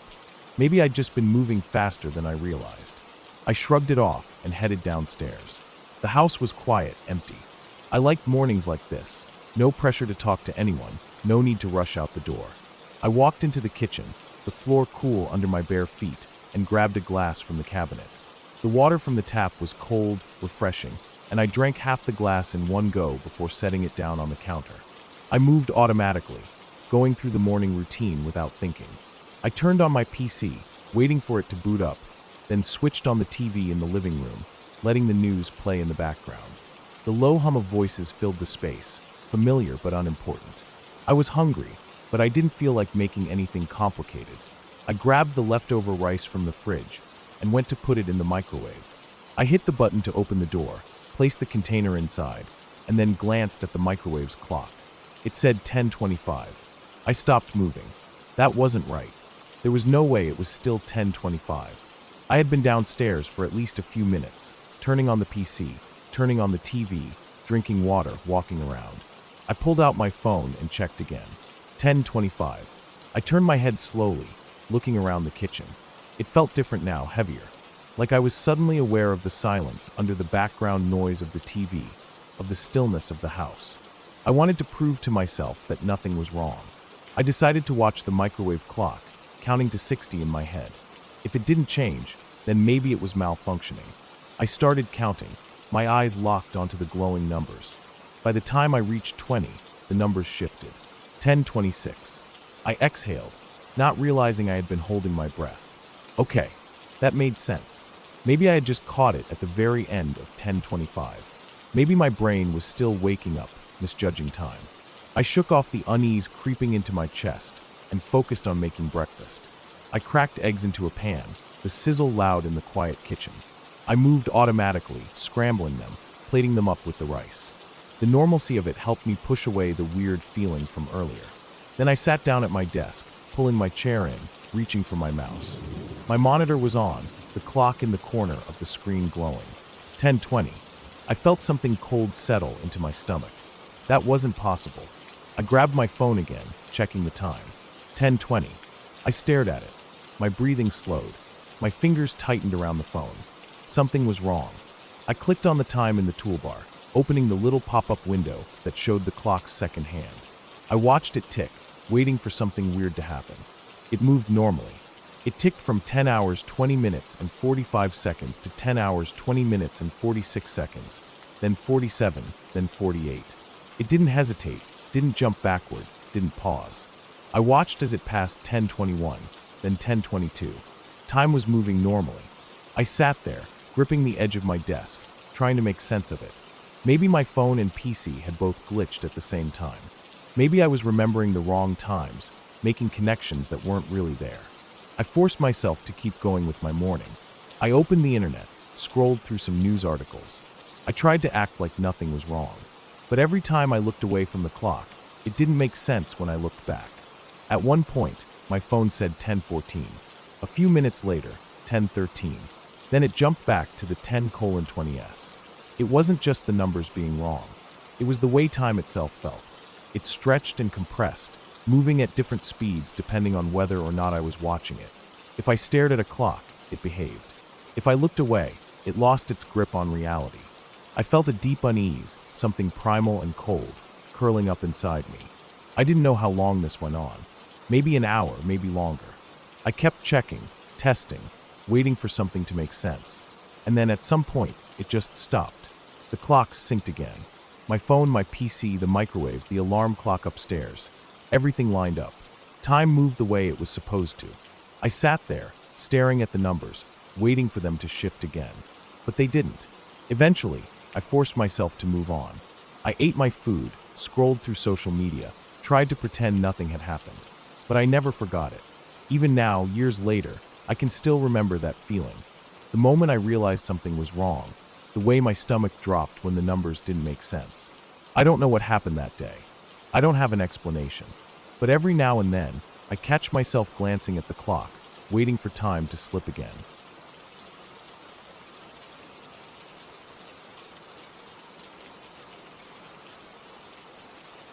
When I was about 13 or 14, I lived on a farm in North Carolina. It wasn't the kind of farm most people think of. There were no big open fields of soybeans or corn, no rows of wheat swaying in the wind. Instead, it was a pine tree harvestry. Pine needles were a big landscaping commodity, and our farm was built around that industry. The land stretched out for 550 acres, all of it covered in longleaf pines, planted in neat, perfectly spaced rows. From the outside, it might have looked peaceful. Endless trees, stillness, no neighbors for miles. But living in the middle of that, it was isolating. The house itself was an odd one. It had been built in the 1930s by a dentist, and whoever designed it had some strange ideas. The layout never quite made sense. Hallways were longer than they needed to be. Doors were in places that didn't seem logical, and certain rooms felt unsettling without any clear reason why. But the part of the house I hated the most was the living room. The living room had a massive picture window. It stretched nearly the entire length of the room, about 50 feet wide. The house sat on a subtle hill, so the window was about 6 feet off the ground, giving you a slightly downward angle as you looked out over the trees. During the winter, it was especially eerie. Snow didn't pile up in thick layers like it did up north, but we'd usually get just enough to dust the ground. On nights when the moon was full, the snow would glow, making it possible to see everything clearly, including our dogs as they ran around outside. I hated that window. During the day, it felt too open, like I was on display for anyone, or anything, outside. At night, it was even worse. The moonlight made it so I could see the trees, but because of the reflection on the glass, I could never tell if something was staring back at me. One weekend, my cousin came over. We did what kids in the country do when there's nothing else around: built fires, ran around in the woods, made up dumb games. That night, we were playing with the fire, tossing things into it just to see what would happen. The fire was dying down, so we decided to build a fort out of couch cushions and blankets in the living room. It wasn't anything unusual. Then we heard the dogs barking. They were far away, near the outer edges of our property. We had a few dogs, and they were used to running loose, chasing off anything that wandered too close to the house: raccoons, deer, sometimes even coyotes. I figured they had caught the scent of something and were doing their job, so I didn't think much of it. But my cousin was staring out the window, silent. At first, I ignored it, focused on getting comfortable in the fort. But then he kept staring, not blinking, just watching. I finally asked what was up, but he didn't answer right away. He kept looking, eyes narrowed. Then, finally, he muttered that he thought he saw something moving. That made me uneasy. I turned toward the window. Everything looked normal at first, just endless rows of pine trees, their dark trunks standing tall against the faintly glowing snow. The dogs were still barking somewhere in the distance, but other than that, it was silent. The wind wasn't even blowing. I kept watching, trying to see what my cousin had seen. It was one of those moments where you're staring so hard that your mind starts to play tricks on you. Shadows seemed to move. The trees almost appear to breathe. I was about to tell him that he was imagining things. Then I saw it. A shadow. A person. Moving from one tree to another. Not running. Not creeping. Just walking briskly. I froze. It was about 100 yards away from the house, moving between the trees. There was no flashlight, no glow of a cigarette, no reason for anyone to be out there.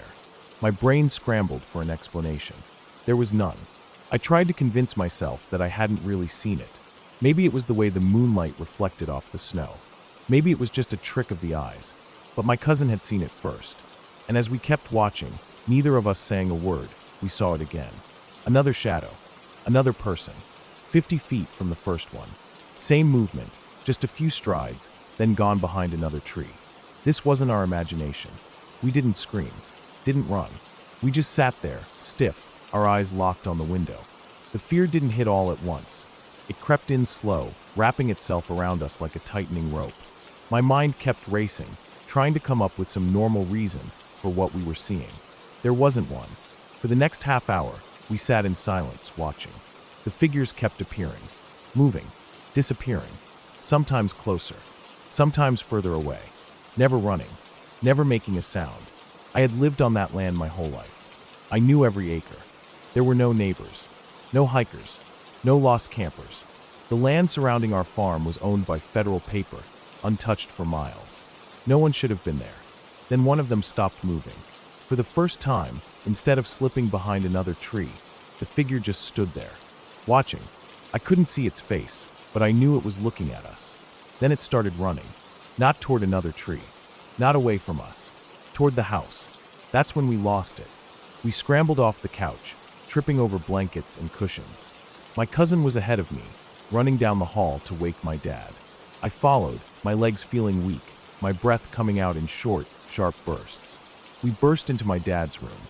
He groggily sat up, confused. We were talking over each other, trying to explain what we saw. He wasn't the type to panic. He had this old-school, country way of thinking. Handle your own problems. Don't call the cops unless someone's dead. By the time he finally got up and followed us back into the living room, there was nothing there. The figures were gone, but that didn't mean we felt safe.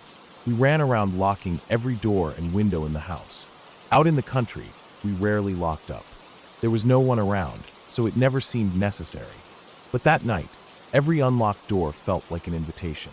Every time I reached a door, I braced myself, expecting to feel resistance, expecting someone to be on the other side, trying to get in.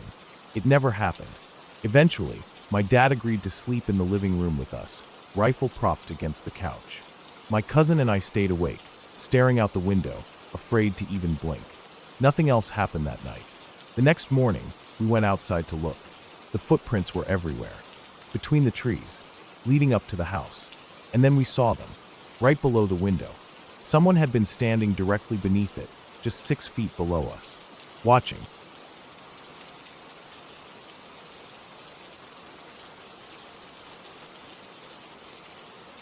I used to work as a cleaner at my school after class.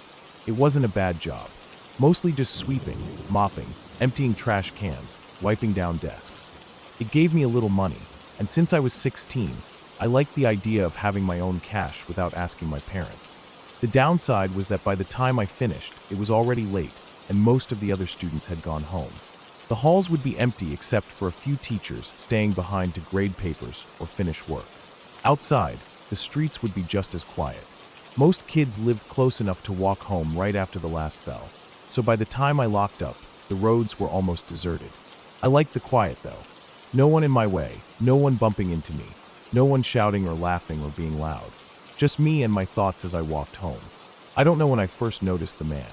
It must have been one of those nights where I was tired, not really paying attention. I remember thinking that someone was behind me, but I didn't really care. It wasn't like he was right up next to me or anything. Just there.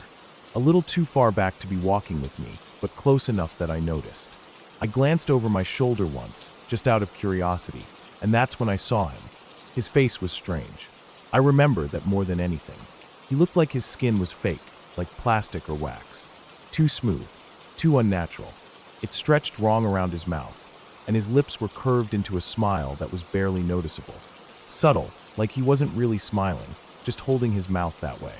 It unsettled me, but at the time, I told myself not to be dramatic. There were plenty of people walking around. I wasn't the only one on the street. If anything happened, someone would notice. So I kept walking. I turned a few corners. I glanced back once, and he was still there. Not closer, not further, just there.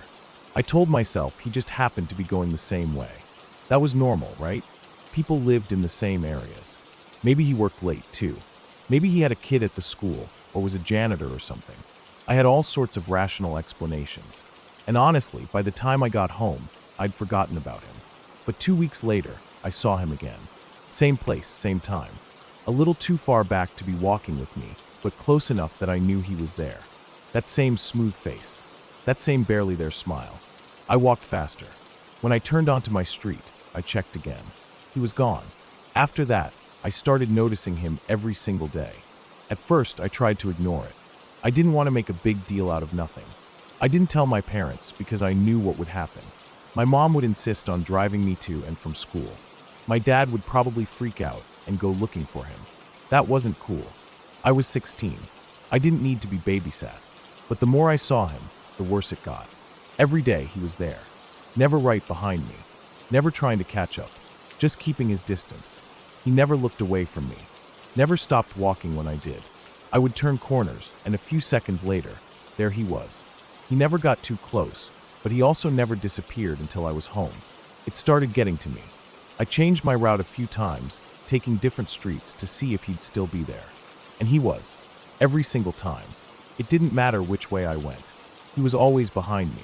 One night, I took a long detour, adding almost 20 minutes to my walk home. I took turns at random, zigzagging through streets I normally never used. I was sure I'd lost him. But as I neared my house, I glanced over my shoulder. There he was. That same expression. That same creepy, plasticky smile. I ran inside and locked the door. I still didn't tell anyone. I don't know why. Maybe I thought if I ignored it, he'd stop. Maybe I was scared of making a big deal out of nothing. Maybe I didn't want to admit how much it was freaking me out. Then the weekend came. I was going to my friend's house, which was along a similar route to my school. It was a little earlier than usual, maybe around sunset. The streets weren't as empty as when I walked home from work, but they weren't busy either. As I turned up the main road, I happened to glance toward the bottom of the street, where a minibus was parked.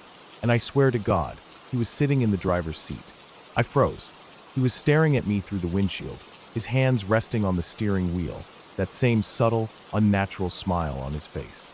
I tried to act normal. I pulled out my phone, called my friend, and made it very obvious that I was talking to someone. Maybe he'd leave me alone if he thought I wasn't alone. But when I glanced back, he was out of the van. He was 2 meters behind me. I could hear his footsteps matching mine exactly. When I sped up, so did he. When I slowed down, so did he. I didn't even think. I just started walking faster, half running, trying to stay on the phone with my friend. I told her to open her front door, to wait for me. I didn't care if I sounded scared. I was scared. I could hear him behind me, his shoes hitting the pavement just a little too perfectly in sync with mine. I turned onto my friend's street, and she was already at the door. The second I reached her house, I ran inside, and we slammed the door shut. For a second, I thought maybe that was it. Maybe he'd keep walking, pretend like he hadn't been following me. But when we peeked through the blinds, he was still there, standing in front of her house, staring at the window. He didn't move. He didn't knock. He didn't try the door. He just stood there, smiling, for 2 hours. We didn't call the police. I don't know why. Maybe I was in shock. Maybe I thought they wouldn't believe me. He hadn't actually done anything, right? Just followed me. Stood there. Eventually, he left. I never saw him again. I stopped working late. I made my parents pick me up from school. I didn't care if it was embarrassing. I didn't care if it made me feel like a little kid. I wasn't going to risk it. Years passed. I moved away. But last weekend, I went back to visit my parents. And as I walked down the main road, something made me look toward the bottom of the street. That minibus was still there, parked in the exact same spot. And as I walked past, I didn't look inside. I didn't want to know if someone was watching me. I just kept walking.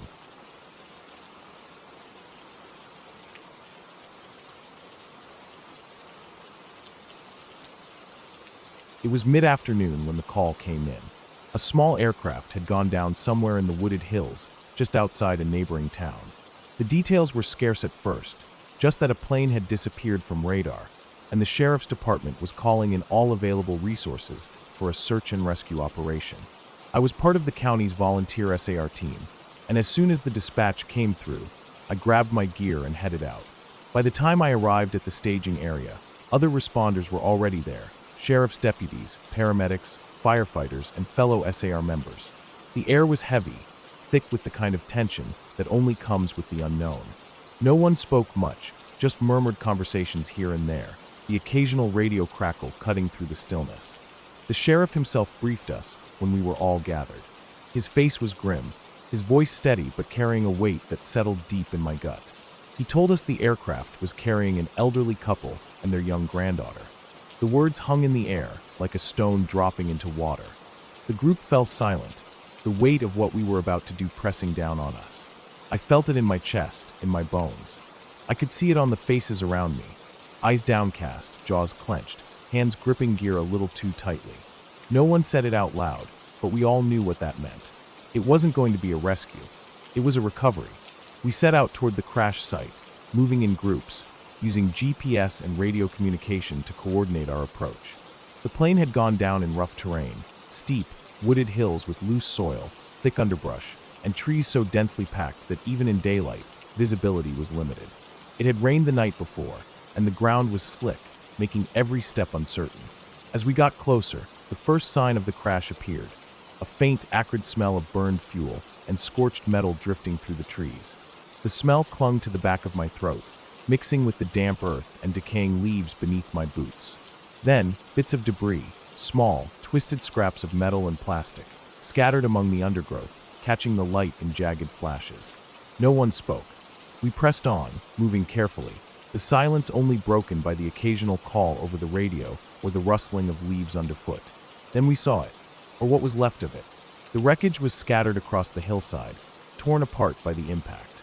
The fuselage had broken open, crumpled and warped, the once white exterior now blackened and streaked with mud and soot. Pieces of the wings were embedded in the trees, sheared off like they had been sliced by a giant blade. The propeller was bent and twisted, half buried in the earth. And then there was the bear, a small stuffed teddy bear, lying in the dirt near a piece of the torn fuselage. It was covered in mud, dark patches of something else soaking into the fabric. Blood. My stomach clenched. My breath caught in my throat. I wasn't the only one who froze. The whole group hesitated, just for a moment, before forcing ourselves to keep moving.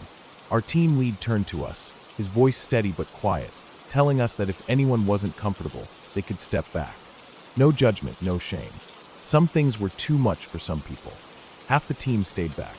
The rest of us moved forward. I'd seen death before.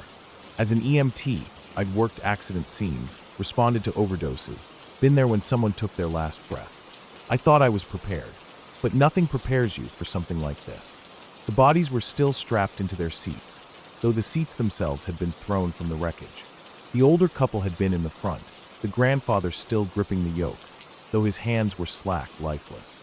His wife was beside him, her head tilted at an unnatural angle. And then there was the girl. She couldn't have been older than 7 or 8. Her body was small, fragile, slumped in the remains of the back seat. Her eyes were open, empty, staring at nothing. Blood matted her blonde hair, streaked across her pale skin. One arm was bent the wrong way. She would never grow up, never play, never laugh, never experience the fullness of life, the joys, the heartbreaks, the little moments that make up a person's existence. She had been here, and now she was gone, and the world would move on without her. Something in my chest tightened, a deep, aching numbness settling in. We had a job to do. We worked methodically, carefully, treating the remains with the dignity they deserved. The process was slow, grueling, not just physically but mentally. Every movement felt heavy, every moment stretched long. We had to document everything, coordinate with the coroner's office, make sure nothing was disturbed more than necessary. The bodies had to be lifted carefully, placed into bags, secured for transport. And then we carried them out. The hike back up was harder, not just because of the weight, but because of what it meant. Because we were taking them away from the place where their lives had ended, bringing them back to grieving family members who would never hold them again. By the time we reached the staging area, the sun was setting. The sky was streaked with orange and pink, the kind of sunset that would have been beautiful on any other day. But today it felt wrong. Like the world shouldn't be this peaceful, this normal, when something so awful had happened. When the job was done, there was nothing left to do but go home. The drive back was silent. No music, no radio, just the hum of the engine and the thoughts that wouldn't stop swirling in my head. I barely slept that night, or the night after, or the one after that. The images stayed with me. The bear, the blood, the girl's empty eyes. The feeling of lifting her, of carrying her out of the woods, of knowing that for the rest of my life, I would carry that moment with me. I'd seen a lot of death before. I'd seen overdoses, suicides, accidents. But this was different. This was a child, and it fucked me up for a long time. But the thing is, someone has to do it. Someone has to bear the weight. Someone has to step forward when others can't, has to carry the burden so that others don't have to. If I hadn't done it, someone else would have had to. Someone else would have had to live with those memories. I don't wish that on anyone, but I also know that I'll keep doing it. Because if I don't, then someone else will. And I wouldn't wish that weight on anyone else. So I carry it, and I keep going.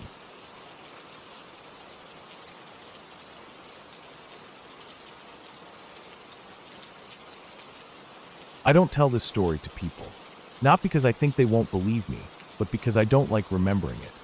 Even now, after so many years, the details are still sharp in my head. The cold, the sound of footsteps, the voice. I try to tell myself I was just a kid with an overactive imagination, that I dreamed it, that it was just my mind playing tricks on me. But the memory doesn't feel like a dream. It feels real. Too real. I must have been around 7 or 8. At that age, my world was small. It revolved around school, playing outside, cartoons, and the quiet comfort of my room. My bed was against the far wall, opposite a big window that looked out into the yard. It wasn't a particularly special room, just a regular bedroom, cluttered with toys and books, a small dresser against one wall, a closet I never liked opening at night. But it was mine, and I felt safe in it. That night started like any other. I don't remember what I did during the day, but I know I had gone to bed feeling fine. My mom had tucked me in, the way she always did, and I had the radio on like I always did. I didn't like the silence at night. Silence made the house creak seem louder. It made me hear things I didn't want to hear. I fell asleep with the soft glow of my night light in the corner, the radio playing quietly, the blanket pulled up to my chin. I don't know what time it was when I woke up, but it was still dark outside. I was groggy at first, my mind sluggish, confused about what had pulled me from sleep. Then I heard it, a banging on my window.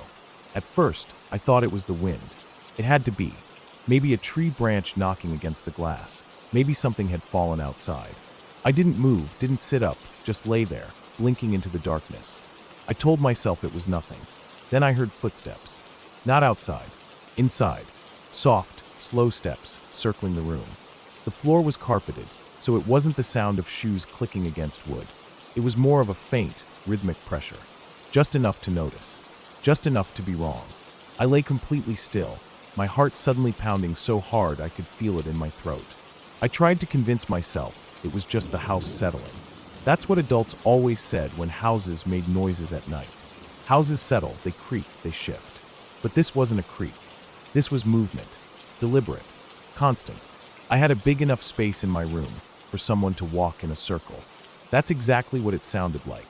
Someone pacing. I turned my head slightly, trying to see into the darkness. My nightlight barely illuminated anything beyond my bed, casting only a faint glow. I couldn't see anyone, but I could hear them. The radio was still playing, but the song had changed. It was a slow, heavy song, the kind that makes your chest feel tight even when you don't understand why. I didn't know the name, but the sound of it made my stomach twist. Even now, if I hear it, I feel sick. The air in my room felt colder. Not just slightly. It was sudden, sharp, enough that I shivered under the blanket. My breath came out in short, uneven puffs, and then I saw it. I could see my breath. Inside my room. I didn't understand what was happening, but I knew I couldn't stay in that bed.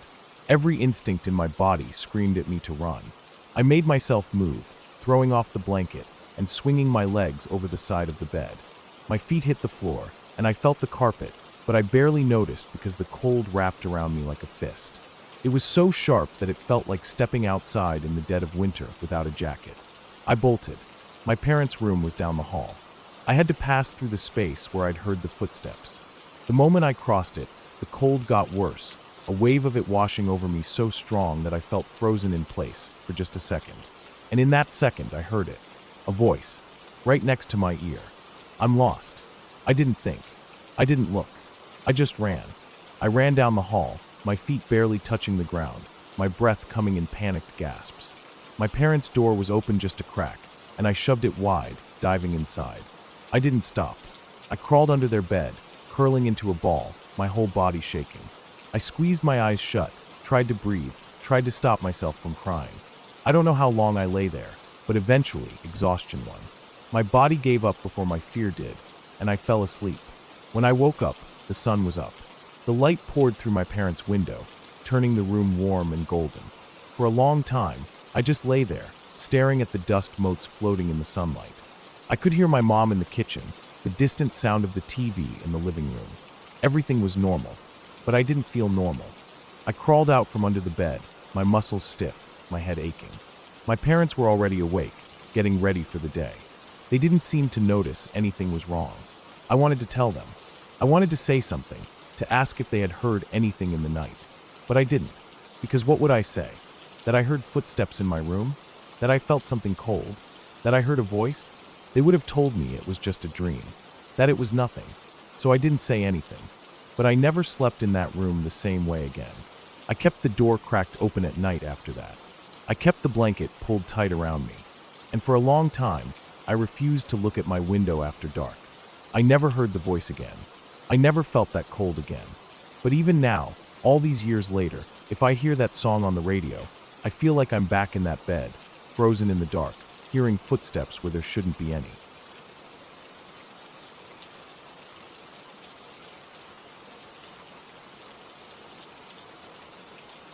We were about halfway through the deployment when the mission came down. Night recon, covering about 17 kilometers, with a planned extract before daybreak. Standard stuff. The terrain was manageable, rolling hills, patches of thick trees, but nothing we couldn't work around, and the moon was bright enough to move efficiently. Our job was to confirm whether mortar rounds and mines were being moved through the area. If we found evidence, we'd mark the locations, report back, and let another team handle it from there. It was routine, something I had done many times before. The only real change was that we had extra bodies with us this time. 3 new guys getting some experience on a live operation. That brought our team to 7.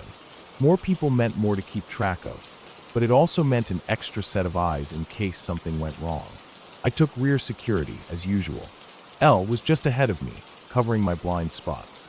We worked well together, knew how to move, how to cover each other without needing to speak.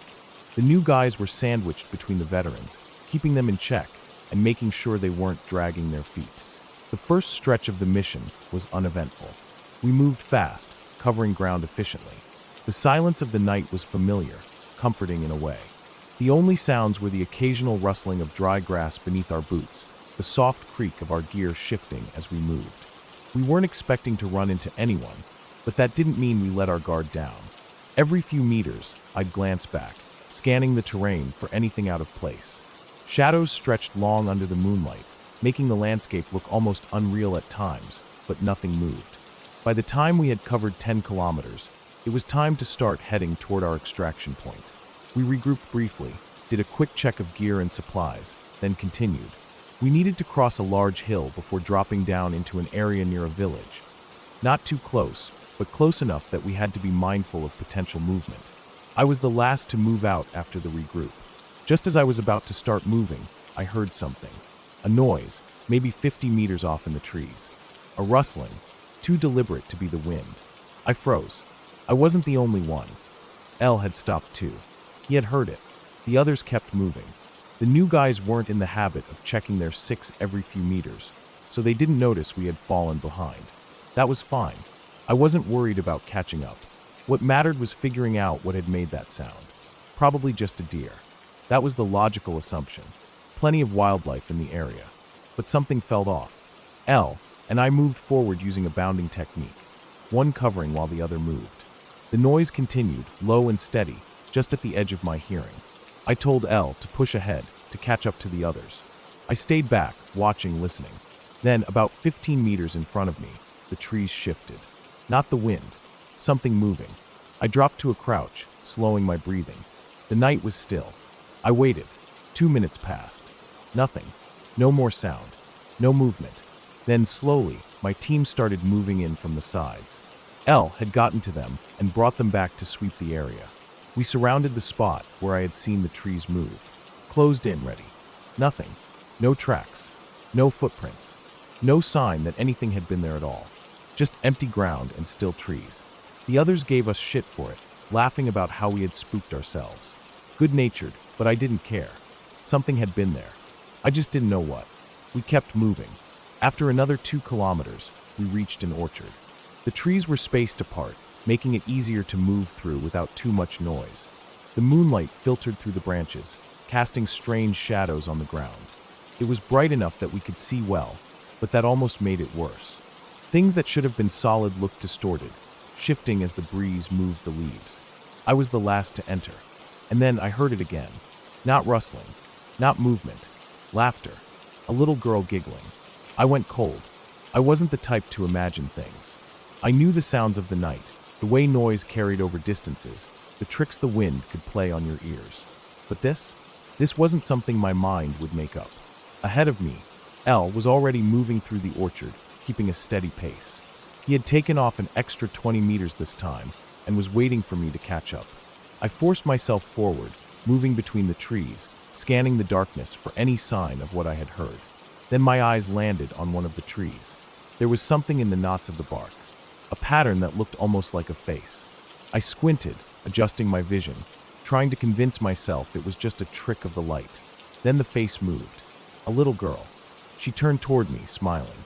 She lifted a small hand and waved. And then she was gone. I felt a cold sweat break out across my back. Every instinct in my body screamed at me to run.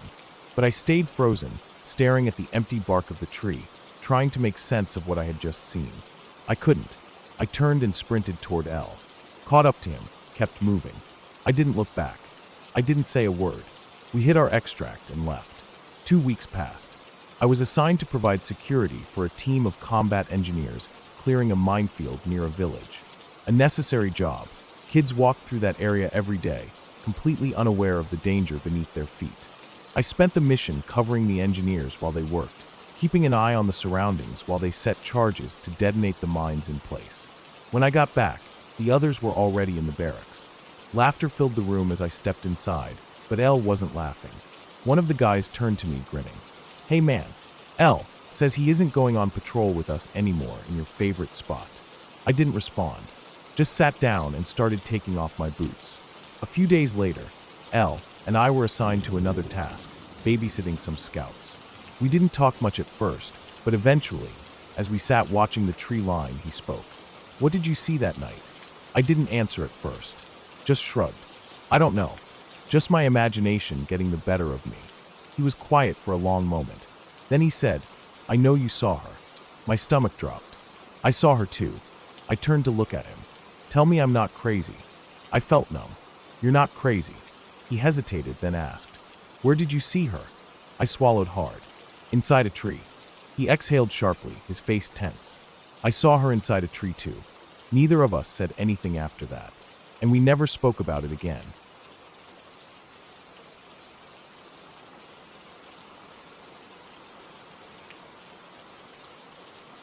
I remember the day my grandfather, a seasoned businessman in the timber and mining industries, announced his latest venture. He had identified a promising location in a remote part of a developing country, ideal for expanding his company's operations. During his search for a suitable office space, he stumbled upon a large colonial-era house that was inexplicably affordable, even by local standards. Intrigued by the opportunity, he decided to proceed with the purchase. Upon sharing his plans with the local villagers, they reacted with palpable concern. They warned him that the house was cursed, recounting tales of previous occupants who had met violent ends. According to them, every family that had lived there had perished under mysterious and gruesome circumstances. They believed the house was haunted by malevolent spirits. My grandfather, a pragmatic man with little patience for superstitions, dismissed their warnings as mere folklore and finalized the acquisition. The plan was straightforward. The upper floor of the house would serve as the residence for the company's project manager, while the ground floor would function as the office.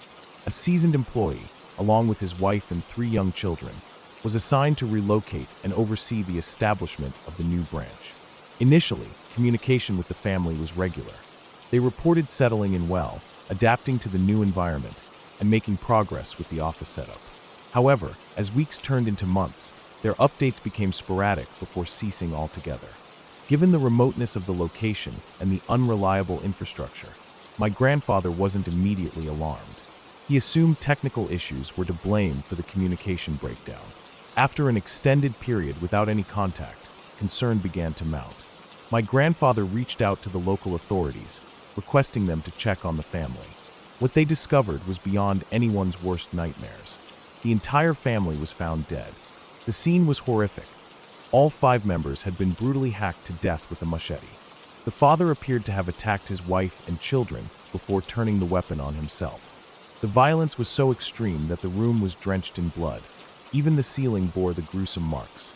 The bed, a massive antique piece, had been used to barricade the door from the inside, with the lifeless bodies of the family atop it. This detail fueled local speculation about supernatural involvement, attributing the father's actions to possession by evil spirits. My grandfather, grappling with the tragedy and its potential impact on the company's reputation, took measures to suppress the incident. He liaised with local officials, ensuring the events were not publicized, and had the deaths officially recorded as resulting from natural causes. Employees privy to the details were bound by non-disclosure agreements to prevent any leaks. Despite these efforts, the shadow of the incident loomed large. Attempts to assign another manager to the location were met with resistance. Even without knowing the full extent of the horrors, staff were aware that their predecessor had met an untimely end in that house. One employee, upon being promoted to take over the project, resigned immediately, unwilling to face the potential dangers associated with the cursed property. The house remained vacant, a grim monument to the tragedy that had unfolded within its walls. The local community continued to regard it with fear and suspicion, their warnings vindicated by the gruesome events. My grandfather eventually abandoned plans for the office in that region, the loss of his employee and his family weighing heavily on his conscience. Over time, the story of the cursed house faded into obscurity, becoming another cautionary tale about the perils of ignoring local wisdom and the unforeseen consequences that can arise from dismissing cultural beliefs.